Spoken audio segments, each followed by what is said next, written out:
नमस्कार, जय हिंद, जय जोहार, जय किसान, जय संविधान। मैं आप लोगों का होस्ट, दोस्त और शुभचिंतक अमित कुमार स्वागत करता हूं आज की इस धमाकेदार क्लास में। तो कैसे हो आप लोग? आशा करता हूं आप सभी स्वस्थ होंगे, मस्त होंगे और बहुत ही शानदार तरीके से आप लोगों की तैयारी चल रही होगी। कहने का मतलब है धमाकेदार ढंग से आप लोग अपनी तैयारी कर रहे होंगे।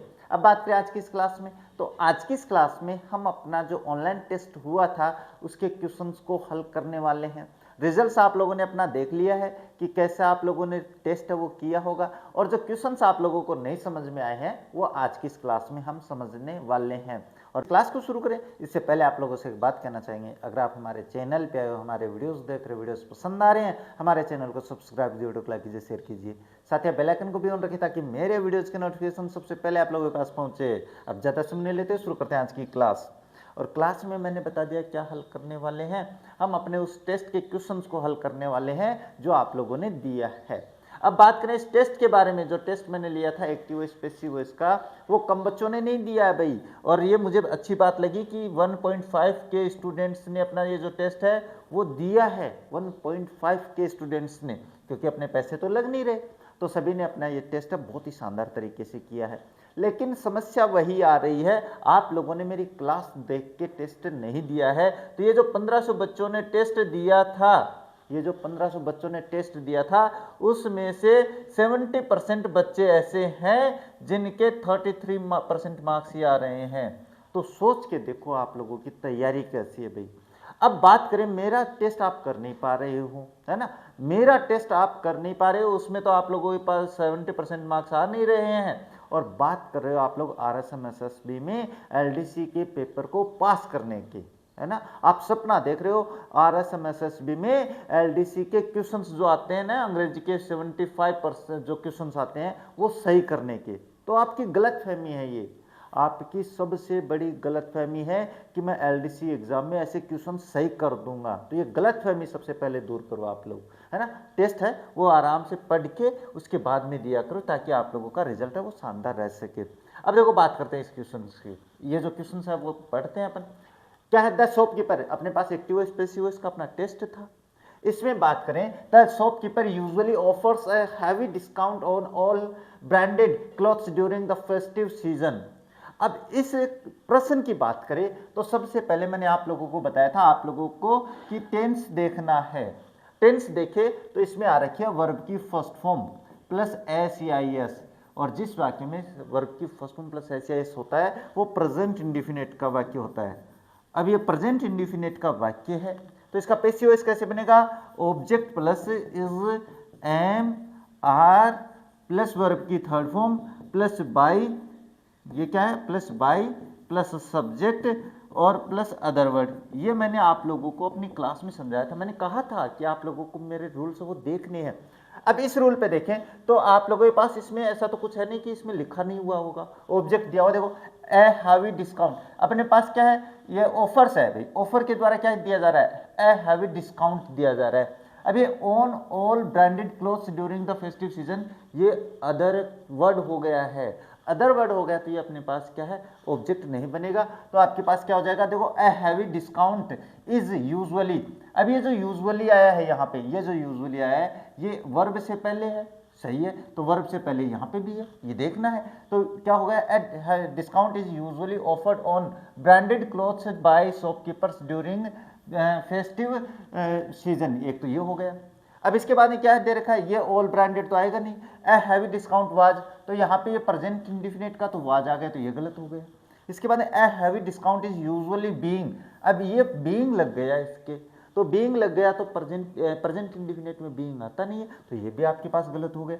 तो आपके पास ये जो on offered on all branded clothes by shopkeeper during festive season, अगर ये साथ में भी आ जाता ना, ये दोनों, ये all branded clothes during festive season और ये बाय प्लस अपने पास यहाँ पे आ जाता वर्ब के बाद में, तो भी आपका सही होता। लेकिन आप लोगों ने इतना दिमाग लगाया नहीं, है ना, इसीलिए तो बता रहा हूँ।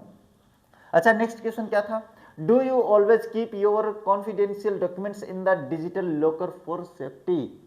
अब इसमें भी देखें तो ये वाक्य इंटरोगेटिव है भाई, वाक्य क्या है, प्रश्नवाचक है, और प्रश्नवाचक वाक्य है तो कौन सा टेंस है, सबसे पहले आपको देखना है टेंस कौन सा है? टेंस देखिए तो डू जो आता है वो प्रेजेंट इंडेफिनिट में आता है। मैंने तो वैसे भी ज़्यादा ऊपर नीचे नहीं किया, प्रेजेंट इंडेफिनिट में आता है। और प्रेजेंट इंडेफिनिट का ये क्या है? इंटेरोगेटिव वाक्य है। और इंटेरोगेटिव वाक्य कब बनता है? वो बनता है इज एम आर शुरू में होना चाहिए, उसके बाद में ऑब्जेक्ट होना चाहिए, उसके बाद में वर्ब की थर्ड फॉर्म होनी चाहिए, उसके बाद में बाय प्लस सब्जेक्ट होना चाहिए, और उसके बाद में अदर वर्ड है तो वो भी हो जाना चाहिए और इंटेरोगेटिव मार्क लग जाना चाहिए। बस इतना से तो काम था। तो देखो अब इसमें आर आ रखा है, बिल्कुल आ रखा है। अब are your confidential documents always, अब ये जो ऑलवेज है ये अपने पास एडवर्ब है, इसके बारे में इतना सोचने की आवश्यकता नहीं है। Kept in digital locker for safety bye you, अब इसमें आर आ रखा है, ये इज आ रखा है, तो ये डॉक्यूमेंट्स बहुवचन है तो ये भी नहीं होगा क्योंकि इज आ गया यहाँ पे। डू आता नहीं है और हैव आता नहीं है, तो बहुत ही सरल प्रश्न था, आप लोग दिमाग नहीं लगाते हो, इसमें ऑप्शन आपका ये सही हो जाता है। अब इसके बाद में बात करें नेक्स्ट, तो नेक्स्ट कहता है the medical staff is currently treating the injured passengers in the emergency ward. अब बात करें इस वाक्य की, तो मैंने आप लोगों को अपनी क्लास में बताया था कि सबसे पहले आप लोगों को अपना जो क्वेश्चन आता है इस क्वेश्चन का टेंस देखना है। टेंस का पता लगते ही आपका जो आधा काम होता है ना वो कंप्लीट हो जाता है, 50% काम जो है ना सही होने का वो सही हो जाता है, लेकिन आप देखते ही नहीं हो। अब इसमें देखिए तो इज करंटली ट्रीटिंग, तो इज एम आर के साथ वर्ब की फर्स्ट फॉर्म प्लस आईएनजी आया है, तो ये कौन से टेंस में आता है? ये आता है आप लोगों के पास प्रेजेंट कॉन्टिन्यूअस में। ये किस में आता है भाई? ये प्रेजेंट कॉन्टिन्यूअस में। अब प्रेजेंट कॉन्टिन्यूअस टेंस का पैसिव वॉइस का जो रूल होता है वो क्या होता है? सिंपल वाक्य है तो सिंपल वाक्य का ऑब्जेक्ट लिखेंगे, इसके साथ इज एम आर लिखेंगे, यानी कहने का मतलब ऑब्जेक्ट जब अपन इधर लेके आएंगे तो उस ऑब्जेक्ट के अनुसार इज आएगा कि एम आएगा कि आर आएगा। इसके बाद में आपको क्या करना है? बीइंग का प्रयोग करना है। इसके बाद में आपको वर्ब की थर्ड फॉर्म लगानी है, इसके बाद में बाय प्लस सब्जेक्ट करना है, और इसके बाद में कोई अदर वर्ड आ जाए तो वो कर देना है। अब देखिए इसमें तो इसमें अपने पास ऑब्जेक्ट का पता कैसे लगता है सर? तो करंटली ट्रीटिंग वर्ब के द्वारा जो काम होता है वो आपका ऑब्जेक्ट होता है। अब ट्रीटिंग का मतलब होता है इलाज करना होता है। अब ये इलाज किसका हो रहा है? द इंजर्ड पैसेंजर्स का हो रहा है। अब इन द इमरजेंसी वार्ड जो है वो तो स्थान है, और स्थान अपने पास ऑब्जेक्ट नहीं होता है। मैंने ये बात अपनी क्लास में समझाई थी आप लोगों को। तो भैया आपके पास इंजर्ड पैसेंजर्स कहाँ पे है? तो सभी में इंजर्ड पैसेंजर्स है, लेकिन ये टेंस कौन सा? प्रेजेंट कॉन्टिन्यूअस है, तो पास्ट का ये आ गया, तो इस पास्ट को तो हटा देते हैं। अब इसमें देखो इसमें भी आ रहा है, इसमें भी आ रहा है, इसमें हैज है, तो ये हैज वाला भी हट जाएगा क्योंकि प्रेजेंट कॉन्टिन्यूअस में हैज नहीं आता है। बच गए दो।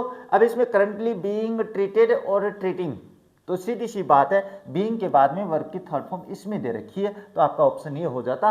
अब इतना सही हो जाए तो बाद में आपके पास ये जो एमपी, ये मैंने बताया था ना time place manner, time place manner और फ्रीक्वेंसी, ये आप आगे पीछे कहीं पर भी दे सकते हैं आपको कन्फ्यूजन करने के लिए, बाकी घबराने की आवश्यकता नहीं है। इतना अगर आप लोगों ने सही देख लिया है तो बाकी आपको देखने की आवश्यकता ही नहीं है, तो ये ऑप्शन आपका वहाँ पे हो जाता है ये। अब इसके बाद में बात करें नेक्स्ट, तो नेक्स्ट है why is the teacher scolding the students for not completing there science project. अब इसमें ये बता रहा है कि why is the teacher scolding the students for not completing there science project. अब आपको इसका अर्थ पता चल रहा है? नहीं चल रहा है, कोई फर्क नहीं है, बस आपको देखना है टेंस कौन सा है। तो ये तो पहचान कर सकते हो क्योंकि कंपटीशन की तैयारी कर रहे हो आप लोग, है ना।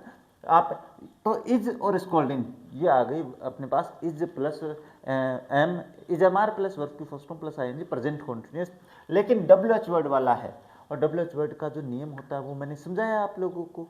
क्या समझाया? वो सबसे पहले आएगा। अब ये अपने पास जो इंटरोगेटिव वाक्य होता है प्रेजेंट इंडिफिनिट में, प्रेजेंट कॉन्टिन्यूअस में, भाई प्रेजेंट कॉन्टिन्यूअस में जब अपन क्या बनाते हैं, ये जो पैसिव वॉइस का वाक्य बनाते हैं, तो सबसे पहले अपन वही जो डब्ल्यू एच वर्ड आया है वो लिखते हैं। इसके बाद में जो अपने पास हेल्पिंग वर्ब होती है, हेल्पिंग वर्ब में इज एम आर आती है, इसीलिए मैं कंप्लीट नहीं लिख रहा हूँ, प्रेजेंट कॉन्टिन्यूअस की बात कर रहा हूँ। इसके बाद में आपको ऑब्जेक्ट लिखना होता है, इसके बाद में बीइंग का प्रयोग करना होता है, ये पैसिव वॉइस का रूल बता रहा हूँ। इसके बाद में वर्ब की थर्ड फॉर्म लिखनी होती है, इसके बाद में आपको बाय प्लस सब्जेक्ट करना होता है, और इसके बाद में आपको अदर वर्ड कर देना है और इंटरोगेटिव मार्क। अब आपको देखना क्या है, सबसे पहले वाई दिया हुआ है, कोई बात नहीं है। अब हेल्पिंग वर्ब देखें तो इसमें वाई द स्टूडेंट्स दिया हुआ है, तो ये तो गलत हो गया, इसमें हेल्पिंग वर्ब नहीं है यहाँ। अब देखो वाई आर वाई वर, अब ये प्रेजेंट का है तो ये वर वाला नहीं ही होगा। अब आपके पास बी और डी बच गया। अब देखो वाई आर द स्टूडेंट्स और why are the students being scolded और स्कोल्डेड, ये देखो यहाँ पे ये भी सही है और ये भी सही है, ये वाक्य दोनों सही हैं भाई, लेकिन ये प्रेजेंट इंडिफिनिट का वाक्य है और ये प्रेजेंट कॉन्टिन्यूस का वाक्य है, तो आपके पास ये वाक्य जो प्रेजेंट कॉन्टिन्यूस का था तो ऑप्शन बी सही हो जाता है। इस तरीके से आपको सही करना था। नेक्स्ट बात करें तो नेक्स्ट है the company has recently launched A new smartphone with advanced camera features. बढ़िया प्रश्न है, अच्छा प्रश्न है, और इस प्रश्न को भी मोस्टली बच्चों ने गलत किया है। अब इतना सरल क्वेश्चन है वो आप लोग सही नहीं कर पा रहे हो और बात करते हो एलडीसी में सपना देख रहे हो कि हाँ मेरे इतने क्वेश्चन सही हो जाएंगे, तो वो सपना बन के रह जाएगा। ऐसे सपना पूरा नहीं होने वाला है। मैं तो कह रहा हूँ आप लोगों को, अगर आप मेरे जो टेस्ट पेपर होते हैं उसमें 75% नंबर ले आओ, मैं गारंटी लेता हूं आपके 80% क्वेश्चंस है वो जो सही होने वाले हैं एलडीसी एग्जाम में। इस बात की मैं गारंटी दे सकता हूं। लेकिन मुझे पता है कि आप लोगों के 70% मार्क्स नहीं आने वाले हैं, क्योंकि मेरे क्वेश्चंस ही ऐसे हैं। यानी जो मेरे क्वेश्चंस हैं वो बड़े खतरनाक क्वेश्चंस हैं भाई, तभी तो आप लोगों की हालत ये है। मैंने तो बता दिया कि रिजल्ट क्या था मैं अपने पास आप लोगों का, और ऐसे वैसे कम बच्चों का रिजल्ट थोड़ी बताया मैंने 1500 बच्चों का टेस्ट जो रिजल्ट वो बताया। चलिए देखते हैं। सबसे पहले आपको टेंस की पहचान करनी है। अब टेंस की पहचान करें तो हैज और इसके साथ वर्ब की थर्ड फॉर्म, यानी ये टेंस हो गया आपके पास प्रेजेंट परफेक्ट। अब प्रेजेंट परफेक्ट का सिंपल सेंटेंस है, तो सिंपल सेंटेंस का जो पैसिव वॉइस बनेगा वो कैसे बनेगा, वो बनेगा उस वाक्य का ऑब्जेक्ट आएगा, उसके साथ हैज या हैव आएगी, उसके साथ आपके पास बीन का प्रयोग होगा और उसके साथ वर्ब की थर्ड फॉर्म होगी, और इसके साथ आपको क्या करना है, बाय प्लस सब्जेक्ट कर देना है, और इसके बाद में कोई अदर वर्ड बचा है तो वो कर देते हैं और वाक्य को कंप्लीट कर देते हैं। इतना ही काम करना होता है। अब इसमें देखें तो सबसे पहले आप लोगों को क्या है, ऑब्जेक्ट देखना है। तो उसने लॉन्च किया, कंपनी ने स्मार्टफोन किया भाई। अब ये विथ एडवांस्ड कैमरा फीचर्स है ना, ये आप अलग भी कर दोगे तो भी सही है, और ये इसके साथ दे रखा तो भी सही है, इसमें इतना घबराने की आवश्यकता नहीं है। तो इसमें देखते हैं अपने a new smartphone with advanced camera features has recently been launched by the company. अब ये रिसेंटली जो है ना, ये रिसेंटली ये हेल्पिंग वर्ब के पास आता है भाई, है ना। तो ये मैं इसकी छोड़ो आप लोग। अब ये जो रिसेंटली है देखो इसके बाद में है ना, तो आपको इसमें भी इसके बाद में लिखना है, बस ये ध्यान में रखना है। अब यहाँ पे देखें तो यहाँ पे हैज रिसेंटली बीन ये आया है। अब यहाँ पे देखो ए new smartphone with advance camera features have. Mostly बच्चों ने ये उत्तर किया भाई, मोस्टली, ज्यादातर नहीं। क्यों किया, क्योंकि उन्होंने ये देख लिया कि फीचर्स है बहुवचन है और हैव इसके साथ आएगा। लेकिन मैं बता देता हूँ, मैंने एक क्लास बना रखी है सब्जेक्ट वर्ब एग्रीमेंट की, उसमें मैंने बताया था अगर किसी नाउन के बाद में प्रीपोजिशनल फ्रेज आ जाता है तो उस फ्रेज से पहले वाला जो सब्जेक्ट है उसको देखते हैं। तो ये आपके पास क्या है, ए न्यू स्मार्टफोन है ना, ये जो है ना, ये स्मार्टफोन के अनुसार यहाँ पे हैज होना चाहिए था, तो ये भी गलत है। और इसमें अपने पास ये जो क्या है, हैड है, तो ये भी गलत है, पास्ट परफेक्ट हो गया। और इसमें advanced camera features has been नहीं है, वो तो कैमरा है, वो इसमें क्या है, वो लॉन्च किया गया है। तो आपका ऑप्शन ए सही हो जाता है। अब इसके बाद में बात करें next, has the headmaster distributed the scholarship cheques among the meritorious students. ये क्वेश्चन था भाई। अब ये प्रश्न भी आपके पास प्रेजेंट परफेक्ट का है, कैसे, हैज के साथ वर्ब की थर्ड फॉर्म, लेकिन ये प्रश्नवाचक वाक्य है। अब ये प्रश्नवाचक वाक्य है तो इसका पैसिव वॉइस कैसे बनता, इसका बनता आप लोगों के पास हैज या हैव के साथ सब्जेक्ट लिखना था, इसके साथ बीन का प्रयोग, सॉरी इसके साथ ये सब्जेक्ट नहीं है, ऑब्जेक्ट लिखना था, इसके साथ बीन का प्रयोग करना है, इसके बाद में वर्ब की थर्ड फॉर्म लगानी थी, इसके बाद में बाय प्लस सब्जेक्ट लिखना था, और इसके बाद में अदर वर्ड लिखना था। बस इतना सा तो काम था और प्रश्नवाचक चिन्ह लगा देना था। अब यहाँ पे बात करें, यहाँ पे हैज है, यहाँ पे हैव है, यहाँ पे वर है, यहाँ पे हैव है, तो चलो ठीक है बात करते हैं। अब ये डिस्ट्रीब्यूटेड के द्वारा जो वर्ब है ना, डिस्ट्रीब्यूटेड, बांट दिया, वितरित कर दिया, वो क्या है, द स्कॉलरशिप चेक्स आ जाएगा भाई, है ना। अमोंग द मेरिटोरियस स्टूडेंट, ये प्रीपोजिशनल फ्रेज है, तो ये इसके साथ भी लिख सकता है और इसके बाद में भी लिख सकता है, कोई फर्क नहीं पड़ने वाला है। तो देखो हैज द स्कॉलरशिप, अब इन दोनों में से देखो हैज आएगा कि हैव आएगा, तो चेक्स जो है, ऑब्जेक्ट जो है चेक्स है, बहुवचन है, तो बहुवचन के साथ तो ये आएगा ही नहीं, तो ये गलत हो गया। वर तो आता ही नहीं है क्योंकि प्रेजेंट परफेक्ट है, तो ऐसे अपने ऑप्शन देख के आपको अलग कर देना है। तो दो ऑप्शन बच गए, बी और डी। अब इसमें देखिए have the scholarship cheques been, distributed among the meritorious student by the headmaster. और इसमें देखो have the scholarship cheques distributed by the headmaster, तो इसमें वाक्य कंप्लीट नहीं दिया हुआ है, वाक्य सही है ये, लेकिन इसमें पूर्ण नहीं दिया है, तो आपका ऑप्शन क्या हो जाएगा, बी सही हो जाता है। तो इस तरीके से पहचान करनी होती है। अब ये कौन करे सर इतनी ज़्यादा। अच्छा, everyone knows that Hardik Pandya plays cricket for Indian team, हर कोई जानता है हार्दिक पांड्या बड़ा खतरनाक खिलाड़ी है, आजकल चर्चाओं में भी है ना। कहते हैं ना कि वो आदमी ना ठोकर खाने के बाद में बड़ा वो हो जाता है रे कि अब तो कुछ करना है। तो छोरों की तो मैं बता देता हूँ भाई, छोरों की तो कंडीशन यही है कि जब तक उनको ठोकरें नहीं लगती है वो संभलते नहीं हैं, और जिस दिन संभल जाते हैं उसके बाद में दुनिया गई भाड़ में, उनको फर्क ही नहीं पड़ता इस बात से, उनसे फर्क नहीं पड़ता बाद में। तभी तो कहते हैं ना कि जो लड़का है ना वो 18 साल तक तो ज़िंदगी जीता है और बाद में 18 साल बाद में जिंदा रहता है। ये तो लड़के की हालत हो रखी है। लेकिन चलो कोई बात नहीं, छोड़े इस बात को, अपन टेस्ट करते हैं। अब एक बात मैंने अपनी बताई थी, सबसे पहले तो आपको टेंस का पता करना है, ये हो गया। Everyone knows that Hardik Pandya plays cricket. अब ये वाक्य बड़ा जो पेसिव वॉइस का वाक्य है ना, ये रूल ये बड़ा खतरनाक आ जाता है भाई। अब इसमें आपका मैंने जो पेसिव वॉइस वाक्य बताया था, everybody knows that Hardik Pandya, तो ये अपने पास जो है ना ये वाक्य क्लोज वाला वाक्य आ गया है। तो इसका पेसिव वॉइस का वाक्य कैसे बनेगा, ये इस तरीके से भी बन सकता था, ये अपने पास इट प्लस HV है ना, प्लस इसके बाद में वर्ब की थर्ड फॉर्म जो आई है, और इसके बाद में दैट क्लोज जो भी है ना वो ऐसा कैसा आ जाएगा, वो क्या आ जाएगा, ऐसा कैसा दैट क्लोज आ जाएगा, ये हो सकता है। एक इसका मैंने बताया था कि दैट क्लोज जो होता है ना, दैट जो क्लोज होता है उसका सब्जेक्ट लिखते हैं भाई, दैट क्लोज का सब्जेक्ट है, यहाँ पे दैट नहीं लिखेंगे, दैट क्लोज का सब्जेक्ट, तो सब्जेक्ट लिखेंगे। इसके बाद में आपको हेल्पिंग वर्ब करनी थी, और इसके बाद में आपको क्या करना है, हेल्पिंग वर्ब के बाद में वर्ब की थर्ड फॉर्म करनी है, और इसके बाद में अदर वर्ड अगर बचा हुआ है तो ठीक है, और बाय प्लस इसमें बाय प्लस सब्जेक्ट भी आएगा, बाय प्लस सब्जेक्ट हो जाएगा, और इसके बाद में अदर वर्ड बचा हुआ है तो वो भी लिख देते हैं। ये बाय प्लस सब्जेक्ट है, वो लिखा भी नहीं जाता है ऐसे वाक्य में, मैंने अपनी क्लास में समझा दिया आप ऐसे आप लोगों को। अब देखो इसमें कौन सा है, इसमें देखे तो इट इज वाला नियम लगा हुआ भाई, इट इज, तो इट इज इसमें, इट इज इसमें है। अब ये जो बाय प्लस एवरीवन है ये नहीं आता है, बाय प्लस एवरीवन क्यों नहीं आता है, ये जो नो है, नो वर्ब जो होती है, नो के बाद में हमेशा टू आता है, तो यहाँ पे ये इट इज नोन टू, ये हो गया। That cricket is played for the Indian cricket team by Hardik Pandya, ये भी ठीक है। इसके बाद में देखो इस पे नियम है ना कोई लागू नहीं होता है, बाद में आपको होगे, क्योंकि ऐसे वाक्य आपको खुद को दिमाग से लगाने हैं। ये वाक्य गलत क्यों है, it is known by everyone that cricket is played for the Indian cricket team by Hardik Pandya, तो इसमें जो एवरीवन है ना, ये जो नो वर्ब जो होती है इसके बाद में हमेशा टू प्रीपोजिशन का प्रयोग होता है, बाय का नहीं होता है, इसलिए गलत है। अब ये दैट क्रिकेट तो आएगा नहीं, क्योंकि दैट से हमेशा ध्यान में रखना, दैट क्लोज से पैसिव वॉइस का ऑब्जेक्ट नहीं मानकर पैसिव वॉइस नहीं बनाते हैं अभी, है ना, ऑब्जेक्ट मान के पैसिव वॉइस नहीं बनाते हैं। एवरीवन इज नोन दैट, ये एवरीवन भी नहीं आएगा, क्योंकि ये ऑब्जेक्ट थोड़ी है, तो सब्जेक्ट है, तो आपके पास ऑप्शन ए है वो सही हो जाता है। अब ये कारण सहित समझा देता हूं मैं।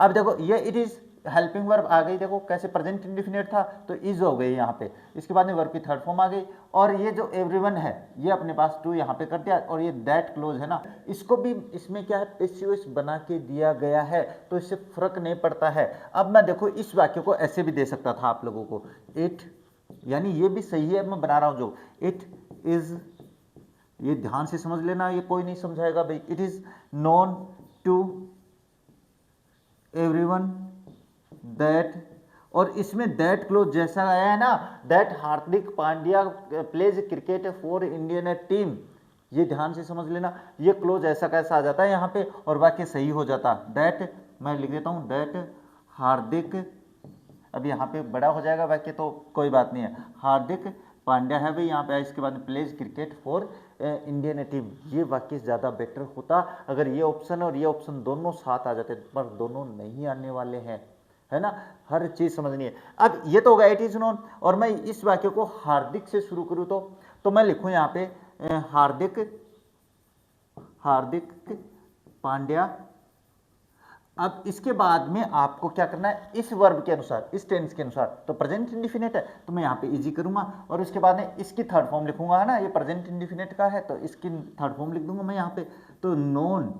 अब इसके बाद में आपको टू लगाना है और टू के बाद में ये जो यहाँ पे हार्दिक पांड्या के बाद में ये जो इतना है, इसमें तो इसको तो इन्फिनिटिव बना देंगे, यानी वर्ब की फर्स्ट फॉर्म आती है इसके बाद में, तो प्ले, और उसके बाद में क्रिकेट, ये एस हट जाएगा, एस या एस क्यों हट जाता है, क्योंकि टू के बाद में हमेशा वर्ब की फर्स्ट फॉर्म आती है।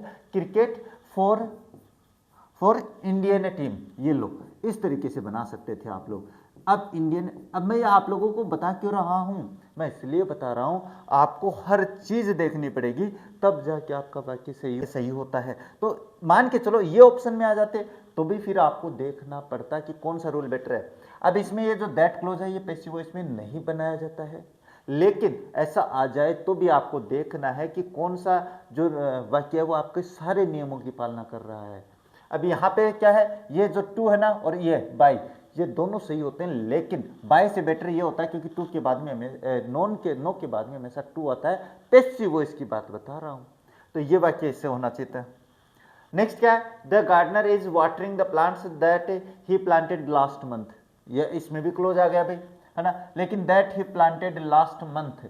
अब इस वाक्य में देखो, सबसे पहले तो ये देखो कि टेंस कौन सा है, प्रेजेंट कॉन्टिन्यूस है। अब ये प्रेजेंट कॉन्टिन्यूस है तो इसमें आपके पास क्या होना चाहिए, इज एम आर के साथ, यानी helping verb is am are के साथ बीइंग का प्रयोग होना चाहिए। उसके बाद में आपको बाकी अदर चीज देखनी है। सबसे मुख्य बात तो आपको ये देखनी है, यानी प्रेजेंट कॉन्टिन्यूस में पूरी हेल्पिंग वर्ब लिख देता हूँ कि वाक्य में इज एम आर में से एक होनी चाहिए और इसके साथ बीइंग का प्रयोग होना चाहिए। बस उन्हीं वाक्यों को रखना आप लोगों को। तो इसमें देखिए, plants that were planted last month are being, इसमें आर बीइंग आया है भाई। अब प्लांट्स आर बीइंग, तो इसमें ये plants are being watered by the gardener that he planted, तो इसमें देखो वाक्य कंप्लीट नहीं दिया हुआ तो ये गलत है, पूरा वाक्य भी आना जरूरी है। इसके बाद the plants that he planted, ये भी गलत हो गया है। Plants that he planted last month are watered by, तो इसमें है नहीं, बीइंग नहीं है, तो ये गलत हो गया। इसमें बीइंग है लेकिन ये बहुवचन है, ये बहुवचन ही एक वचन है, तो ये भी गलत हो गया, ये भी गलत हो गया, तो आपका ऑप्शन ये सही बचा है ना। तो इस तरीके से आपको सही देखना है। इसके बाद बात करें next, I have sent an urgent email to technical support team regarding the server issue. अब देखो, आई हैव सेंट, तो सेंट कौन सा हो गया, present, have sent present perfect है। उसने क्या सेंड किया है, एन अर्जेंट ईमेल। अब ये किसको भेजिए, to the technical support team regarding the server issue. अब सबसे पहले प्रेजेंट परफेक्ट है तो इसके वाक्य में आपको हैज या हैव के साथ बीन का प्रयोग देखना है। सबसे पहला काम तो यही करना है पैसिव वॉइस में। पहला जो काम है कि प्रेजेंट परफेक्ट में क्या देखना है, हैज हैव के साथ बीन किस में है। तो देखो, इसमें हैज बीन दिया हुआ, बिल्कुल सही बात है, इसमें हैव बीन दिया है, तो सब, और बाद में ऑब्जेक्ट भी देखना भाई। एक ईमेल है, एक वचन है, यहाँ पे ये बहुवचन है तो ये गलत हो गया, पहले ही गलत दे रखा है। अब ये प्रेजेंट परफेक्ट है, इसमें हैड दे रख दिया तो ये गलत हो गया। ये पास्ट इंडेफिनिट में बना दिया इसने तो ये भी गलत हो गया है। तो इस तरीके से आपको पहचान करनी होती है। अब देखो, गलत की मैंने तो पहले भी बताया था, अगर आपको पता चल गया कि ए ऑप्शन गलत क्यों है, बी ऑप्शन गलत क्यों है, सी गलत क्यों है, तो आपका डी अपने आप सही हो जाता है, डी अपने आप सही हो जाता है। तो ये देखो, ऑप्शन ए सही हो जाता है। अब इसमें आपके पास रूल सारा फॉलो हो रहा है कि नहीं हो रहा है, ऑब्जेक्ट आगे पीछे किया है कि नहीं किया, कोई फर्क नहीं पड़ता है। अब देखो, an urgent email has been sent by me to the technical support team regarding the server issue. अब मैं इस वाक्य को ऐसे भी बना दूं और ऐसे भी लिख दूं इसमें, ये मान के चलो ये वाक्य ऐसे होता है, एन अर्जेंट ईमेल टू। अब यहाँ पे ये जो टू वाला वाक्य है, मैं ये वाक्य भी यहीं पे लिख देता, ये इसके साथ ही लिख देता, है ना, ये जो ना यहाँ पे लेके ये यहीं पे लिख देता इस ईमेल के बाद में, और ये बाद में लिख देता लास्ट में, तो भी सही होता, तो भी सही होता है ना। यही बात मैं समझाने की कोशिश कर रहा हूँ आप लोगों को। अच्छा, नेक्स्ट क्या है, did the laboratory assistant clean the expensive glass apparatus after the experiment. अब इसमें बात करें तो सबसे पहले टेंस देखना है। टेंस देखा, सर पास्ट इंडेफिनिट है, और पास्ट इंडेफिनिट है तो पास्ट इंडेफिनिट के पैसिव वॉइस में आपको क्या देखना है, वाज या वर देखना है, उसके साथ वर्ब की थर्ड फॉर्म देखनी है। वाक्य चाहे सिंपल हो, चाहे वाक्य इंटरोगेटिव हो, चाहे इंटरोगेटिव नेगेटिव हो, चाहे डबल एच वर्ड वाला हो। अब इसमें इंटरोगेटिव वाक्य दिया हुआ है, तो वाजवर इसमें वाजवर इसमें वाजवर, ये डिड वाला गलत हो गया। अब ये इंटरोगेटिव वाक्य है तो ये कैसे बनता है, ये आपके पास उस वाक्य का वाज या वर्ब में से एक होगा, इसके बाद में आपके पास ऑब्जेक्ट होगा, और इसके बाद में वर्ब की थर्ड फॉर्म होगी, इसके बाद में बाय प्लस सब्जेक्ट होगा, और उसके बाद में अदर वर्ड होगा। अब ये जो अदर वर्ड है ना, इसको कहीं पर भी लिख सकता है अगला, कहीं पर भी, शुरू में लिख सकता है, अंत में लिख सकता है, इससे घबराने की आवश्यकता नहीं है। अब वाजवर देखो, वाज या वर, तो ये वाज और द एक्सपेंसिव ग्लास अपार्टस, तो ये देखो was the expensive glass apparatus cleaned by the laboratory assistant after the experiment, ये ठीक लग रहा है। इसमें were the expensive glass apparatus cleaned by the laboratory assistant, तो इसमें ये जो was the expensive glass apparatus है वो एक वचन है, तो ये यहाँ पे उसने क्या कर दिया, were कर दिया, तो ये भी गलत हो गया। इसमें was the laboratory assistant cleaned by the, तो ये तो बिल्कुल ही अपने तुक्के जैसी बात है, ये तो एक ऑप्शन तो ऐसा होने वाला है जो बहुत ही गलत होने वाला है, तो उसको छोड़ो आप लोग। अच्छा, इसके बाद नेक्स्ट बात करें तो नेक्स्ट दिया, why did the traffic police find the ambulance driver on the highway yesterday, तो why did, WH word past indefinite, WH word का वाक्य है भाई, है ना, और अपने पास WH वर्ड का वाक्य और पास्ट इंडिफिनिट का है। पास्ट इंडिफिनिट मैंने कैसे जाना, क्योंकि इसमें डिड दिया हुआ है, तो करना क्या था आप लोगों को, कुछ नहीं, ये जो WH वर्ड है ये तो ऐसा कैसा आता है यहाँ पे, इसके बाद में वाज या वर, पैसिव वॉइस में वाज या वर्ब के बाद में ऑब्जेक्ट होता, इसके बाद में वर्ब की थर्ड फॉर्म होती, इसके बाद में बाय प्लस सब्जेक्ट और इसके बाद में अदर वर्ड होता, तो वाक्य सही हो जाता। अब देखें वाई, इसमें सभी में वाई है, अब इसमें वाजवर होना चाहिए था, पास्ट इंडेफिनिट का वाक्य है ना। अब रूल आर समझ में, वाक्य समझ में आया कि नहीं है, बस ये तो याद कर ही सकते हो। तो देखो इसमें अपने पास क्या है, ये क्या है, वाई द एम्बुलेंस, तो वाई के बाद में वाजवर होना चाहिए था, यहाँ पे तो एम्बुलेंस ड्राइवर दे दिया, ऑब्जेक्ट दे दिया, तो ये गलत हो गया। इसमें डिड दे दिया तो ये गलत हो गया। Why were the ambulance driver, driver एक वचन और यहाँ पे वर दे दिया तो ये गलत हो गया, तो ये भी गलत। तो ऑप्शन यही सही होगा, चाहे कुछ भी कर लो, है ना, कुछ भी करके देख लो, आपका वाक्य यही सही होगा, ऑप्शन ही सही होगा। तो इस तरीके से तो मैं बता रहा हूं कि आपको पता होना चाहिए कि गलत क्यों है। अगर आपको गलत का पता है, मान के चलो आपका सही वाक्य होने वाला है, तो ये हो जाएगा, why was the ambulance driver find by the traffic police on highway yesterday. अब ये वाक्य आपके पास यहाँ पे बाय प्लस जो ट्रैफिक पुलिस है ना, ये आपके पास अंत में भी दे सकता है, कहीं पर भी दे सकता है, याद रखना। अब देखो बात करते हैं नेक्स्ट है, were the volunteers distributing relief material among the flood affected villagers. बहुत ही बढ़िया भारी प्रश्न है भाई, मेरे प्रश्न ऐसे छोटे मोटे नहीं होते हैं रे, है ना, हाँ मैं तो सही बता रहा हूँ। टेंस देखें तो वाज या वर्ब के साथ वर्ब की फर्स्ट फॉर्म प्लस है आईएनजी कौन से टेंस में आता है, पास्ट कॉन्टिन्यूस में आता है। और पास्ट कॉन्टिन्यूस में का पैसिव वॉइस कैसे बनेगा, तो आपको क्या देखना है उस वाक्य में, उस वाक्य में वाज या वर्ब के साथ बीइंग का प्रयोग देखना है, सबसे पहले यही देखना है। अब बाकी इंटरोगेटिव है, इंटरोगेटिव नेगेटिव है, सिंपल है, कोई फर्क नहीं पड़ता, ये इंटरोगेटिव है तो वो ऑब्जेक्ट से पहले लिखा जाएगा। अब इसमें देखें तो वाज रिलीफ मटेरियल्स, तो आपको ऑब्जेक्ट देखना है, मटेरियल्स बहुवचन है, तो वाज तो वैसे ही गलत हो गया है। अब इसमें बीइंग दिया हुआ है, बाकी सब कुछ सही है, बस इसने ये गलत कर दिया कि मटेरियल्स बहुवचन था, यहाँ पे वाज कर दिया। अब ये जो आर वाले हैं ये तो वैसे ही गलत हो गए, आर वाले तो गलत हो गए क्योंकि पास्ट कॉन्टिन्यूस में तो आर आता ही नहीं है ना, सीधी सी बात है, सिंपल सी बात है। तो were the relief materials being distributed among, बाकी तो ये आपका ऑप्शन सही हो ही जाता है। इतनी सी तो बात करनी होती है और आप लोग पता नहीं कहाँ से दिमाग लगा के करते हो रहे प्रश्न, बेरा ही नहीं है मैंने तो।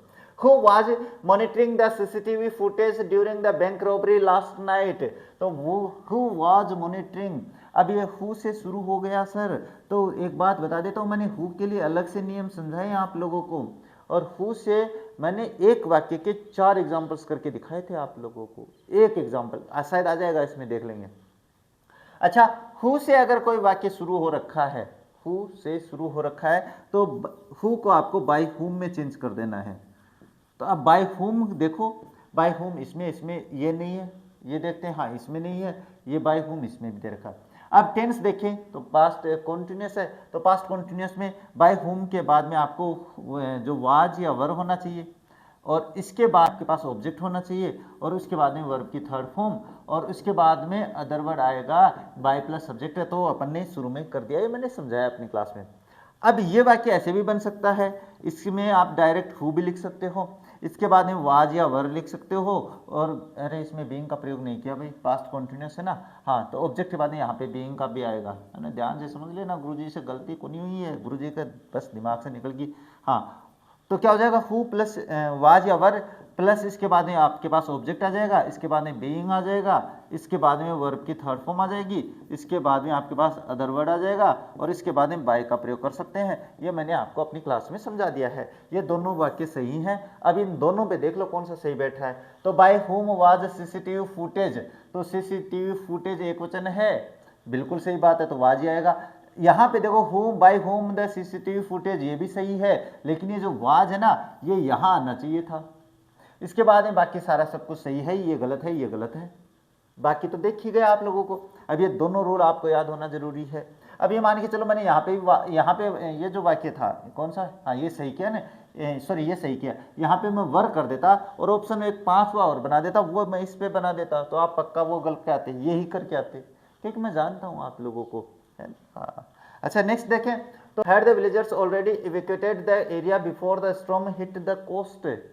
अब आपको अर्थ नहीं पता चल रहा है, आपको ये देखना है टेंस कौन सा है, तो टेंस आपके पास से पास्ट परफेक्ट है, कौन सा है, पास्ट परफेक्ट है। और पास्ट परफेक्ट को हम कैसे बनाएंगे, इंटरोगेटिव है, तो आपको उस वाक्य में देखना है हैड के साथ बीन का प्रयोग हुआ है कि नहीं हुआ है। तो यहाँ पे तो बहुत ही सरल है भाई, है ना। तो हैड, ये तो प्रश्नवाचक है, तो हैड शुरू में आता है, समझा रखा है मैंने भी। तो यहाँ पे हैड 2 में है, ये गलत है, ये गलत है, ये तो हटा दिया आपने, ये हटा दिया। तो अब इसमें देखते हैं, had the area already evacuated, तो हैड बीन इसमें है, इसमें बीन नहीं है, तो आपका ऑप्शन यही सही होता है। इस तरीके से पहचान कर सकते हो आप लोग। अच्छा नेक्स्ट देखें, where had the authorities hidden the recovered historical artifacts for safety. अच्छा वेयर हैड, ये पास्ट परफेक्ट है, WH वर्ड वाला वाक्य है, तो WH वर्ड तो आपको शुरू में लिखना है, ये सभी में WH वर्ड दिया हुआ है। इसके बाद में हैड है, तो ये देखो वाज, ये नहीं होगा, ये नहीं होगा, क्यों नहीं होगा, ये प्रेजेंट परफेक्ट है, ये पास्ट इंडेफिनिट है, तो ये दोनों नहीं होंगे। अब यहाँ पे देखो, अब हिस्टोरिकल आर्टिफैक्ट्स बीन का प्रयोग इसी में दिया हुआ है, इसमें नहीं दिया हुआ, तो ये भी गलत है, तो ऑप्शन बी सही हो जाता है। अब इतना सरल टेस्ट अगर मैं बना रहा हूँ और इसमें आप लोग डूब रहे हो, तो फिर मेरा क्या लेना, मेरा क्या कसूर है ना, मेरा कोई कसूर नहीं है, ये तो बस पता नहीं किसका कसूर है।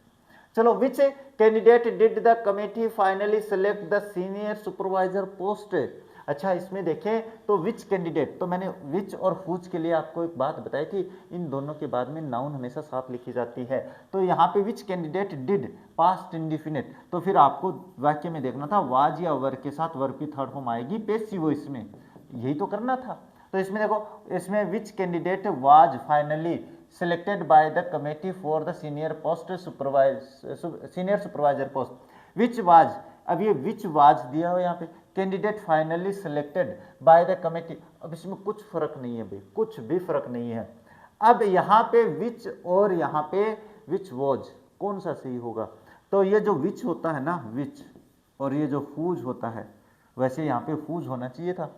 इनके साथ हमेशा जो नाउन है वो लिखी जाती है साथ में, जैसे हुज ब्रदर, है ना, हुज ब्रो, अरे किसका भाई, विच बुक, ये विच है ना, वैसे अपने पास नॉन लिविंग थिंग के लिए आती है, लेकिन ऐसे वाक्य पूछे जाते हैं, तो आपके पास कौन सा सही होगा, ऑप्शन ए सही हो जाता है।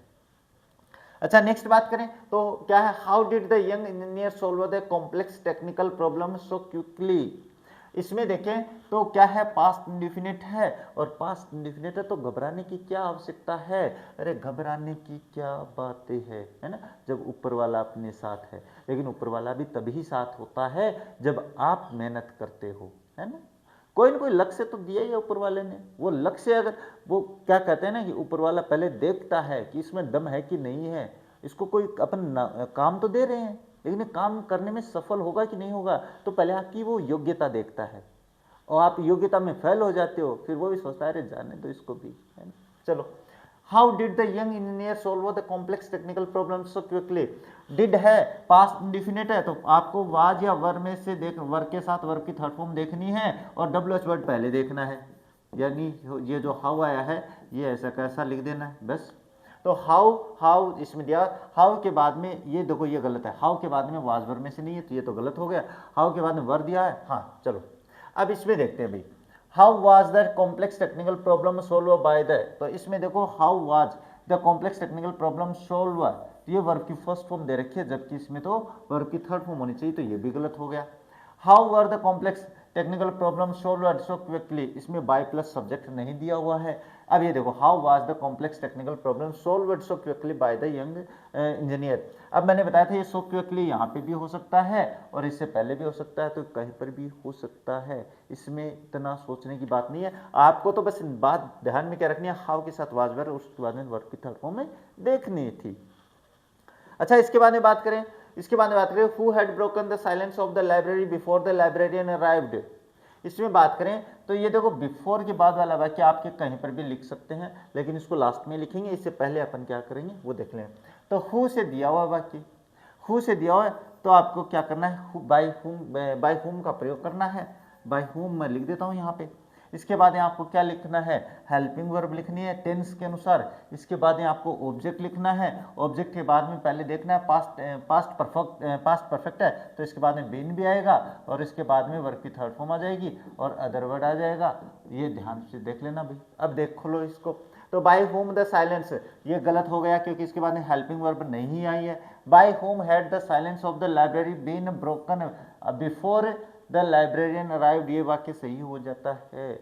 कैसे, अब इसमें बाय होम वाज दिया हो तो ये भी गलत है, by who had the silence of the library been broken, ये वाक्य कंप्लीट नहीं है, वैसे सही है ये सही है, लेकिन इसमें बिफोर द लाइब्रेरियन अराइव्ड नहीं दिया हुआ है।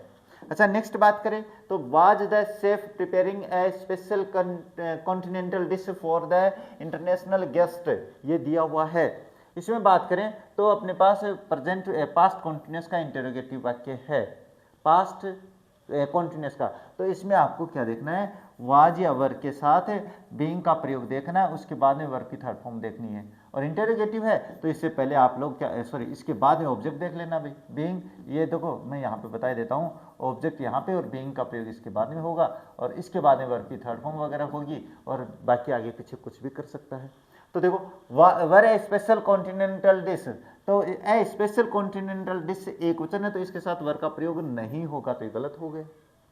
Was a special continental dish being prepared for the international guest by the chef, सही है, यही सही हो जाता है। ये गलत क्यों है, अपने पास डिश प्रिपेयर्ड दिया हुआ है, इसमें बीइंग का प्रयोग नहीं किया है और ये हैड दे दिया तो ये भी गलत है ना, पहचान गलत की होनी चाहिए।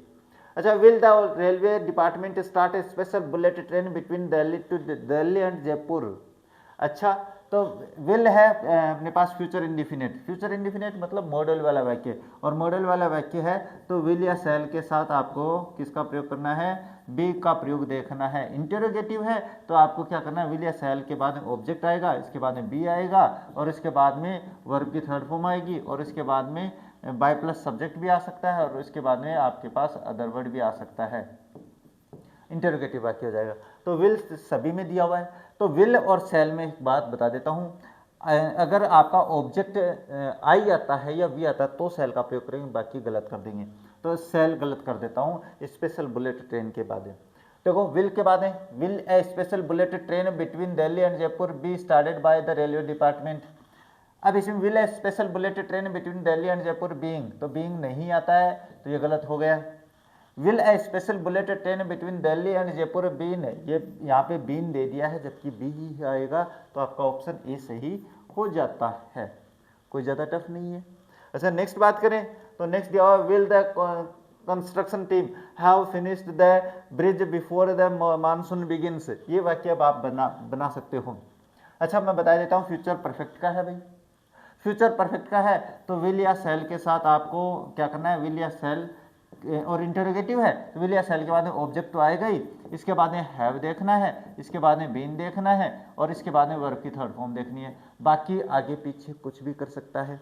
तो विल या सेल, ये देखो विल आ गया, द ब्रिज ऑब्जेक्ट आ गया ना, इसके बाद में हैव फिनिश्ड, तो ये देखो हैव के साथ बीन का प्रयोग भी होना जरूरी था तो ये गलत हो गया है। इसके बाद will the bridge have been, ये दिया हुआ है तो हैव बीन दिया हुआ है, वर्ब की third form by construction team before the monsoon begins, तो ये सही हो जाता है। कितना सरल तरीका बता रहा हूँ, और फिर आप लोग है ना क्लास देख के नहीं देते हो टेस्ट, है ना। हाँ, तो ये गलत होता है। अच्छा, where will the scientists have successfully establish the new space station by 2030। Where will, तो वेयर से है, इंटरोगेटिव वाक्य है, फ्यूचर इंडिफिनिट है, तो WH वर्ड आया वो तो आपको शुरू में लिखना है, इसके बाद में विल या सेल का प्रयोग कर देना है, और इसके बाद में आपके पास ऑब्जेक्ट आ जाएगा, और टेंस कौन सा है, फ्यूचर परफेक्ट, तो इसके बाद में हैव का प्रयोग कर देंगे, इसके बाद में बीन का प्रयोग कर देंगे, इसके बाद में वर्ब की थर्ड फॉर्म कर देंगे, इसके बाद में जो कुछ बच गया है वो ऐसा कैसा लिख देंगे, बाय प्लस सब्जेक्ट है जो भी है। अगर यहाँ पे बाय प्लस सब्जेक्ट नहीं लिख के अदर वर्ड लिख दें तो कोई गलत नहीं है, बस इतना सही होना जरूरी है आप लोगों का, इतना सही हो जाएगा तो ये मान के चलो आपका वाक्य है वो सही हो जाता है। अब इसमें देख लो, तो वेयर दिया हुआ सभी में, बाद में विल और सेल, तो इसमें विल सेल नहीं दिया तो ये गलत कर देते हैं पहले। इसके बाद में ऑब्जेक्ट है, तो बाद में द न्यू स्पेस स्टेशन, तो हैव, इसमें been established by the scientist by 2030, यही सही होगा भाई इसमें। अभी इसमें देखो space station been established by the scientist, इसमें विल के साथ केवल बीन का प्रयोग किया है, जब नहीं लगाया है। Where will the new space station how successfully be कर दिया है यहाँ पे, तो छोटी छोटी सी गलती है और बस इन्हीं के चक्कर में आप मात खा गए। Next, how will the young entrepreneurs raise the initial capital for the startup, यानी अपने पास, अब इसका अर्थ नहीं समझ में आ रहा है सर क्या हो रहा है। अरे कहने का मतलब जो छोटे छोटे नए नए अपने स्टार्टअप करते हैं, बिजनेस करते हैं, तो वो मनी कहाँ से करते हैं, प्रारंभिक कैपिटल जो राशि है वो कहाँ से लाते हैं। तो हाउ विल कैसे अरेंज करते हैं, तो हाउ तो अपन शुरू में लिख देंगे, इसके बाद में विल या सेल का सेल आ जाएगा, क्योंकि कौन सा है, present indefinite, sorry future indefinite है, तो विल या सेल में से एक आ जाएगा यहाँ पे। इसके बाद में आपको ऑब्जेक्ट देखना है, इसके बाद में बी देखना है, और इसके बाद में वर्ब की थर्ड फॉर्म देखनी है। अब आगे कुछ भी हो वो देख लेना। इसमें देखें तो हाउ विल के बाद में the new initial capital for their startup by raised the young, ये गलत हो गया, बी, ये सॉरी बी है दिया ना, बी रेज्ड बाय, ये ठीक लग रहा है। ये देखो हाउ विल बी, यहाँ पे बी कर दिया तो ये गलत हो गया, यही सही होगा, बाकी किसी में वाक्य अधूरा दे रखा है तो ऑप्शन ए सही हो जाता है। नेक्स्ट बात करें, when will the authorities announce the final results of the competitive exam, competitive examination दिया हुआ है, तो व्हेन विल दिया हुआ है, व्हेन से, तो आपको व्हेन शुरू में रखना है, और इसके बाद में विल या सेल में से देख लेना है। मैं आपको उत्तर बता देता हूँ, उसके बाद ऑब्जेक्ट है, इसके बाद में बी है, तो देखो कहाँ पे है, व्हेन द फाइनल, तो ये गलत हो गया, विल या सेल नहीं है इसके बाद में, तो when will the final results of the competitive exams B announced, इसमें भी दिया हुआ बिल्कुल सही है, तो ये भी ये सही हो जाता है। बाकी दोनों छोटे दे रखे हैं, अधूरे दे रखे हैं, तो ये नहीं है। नेक्स्ट बात करें, which song was will the famous singer performed at the closing ceremony tonight. अच्छा, विच सॉन्ग दिया हुआ है, विल दिया हुआ है, तो विच विल नहीं होगा, विच सॉन्ग ही होगा, ये हो जाता है ना। इस तरीके से पहचान कर सकते हो। उसके बाद ये क्यों नहीं है, क्योंकि इसके साथ बीन का प्रयोग कर दिया है। ये क्यों सही नहीं है, क्योंकि सॉन्ग के साथ सेल नहीं आता है, और अधूरा भी है वाक्य, इस तरीके से। अच्छा, नेक्स्ट बात करें, why will the government how implemented the new tax laws before the next financial year, तो ये अपने पास अब कर सकते हो आप लोग। इसमें मैं सीधे उत्तर बता दूंगा, कारण नहीं बताऊंगा।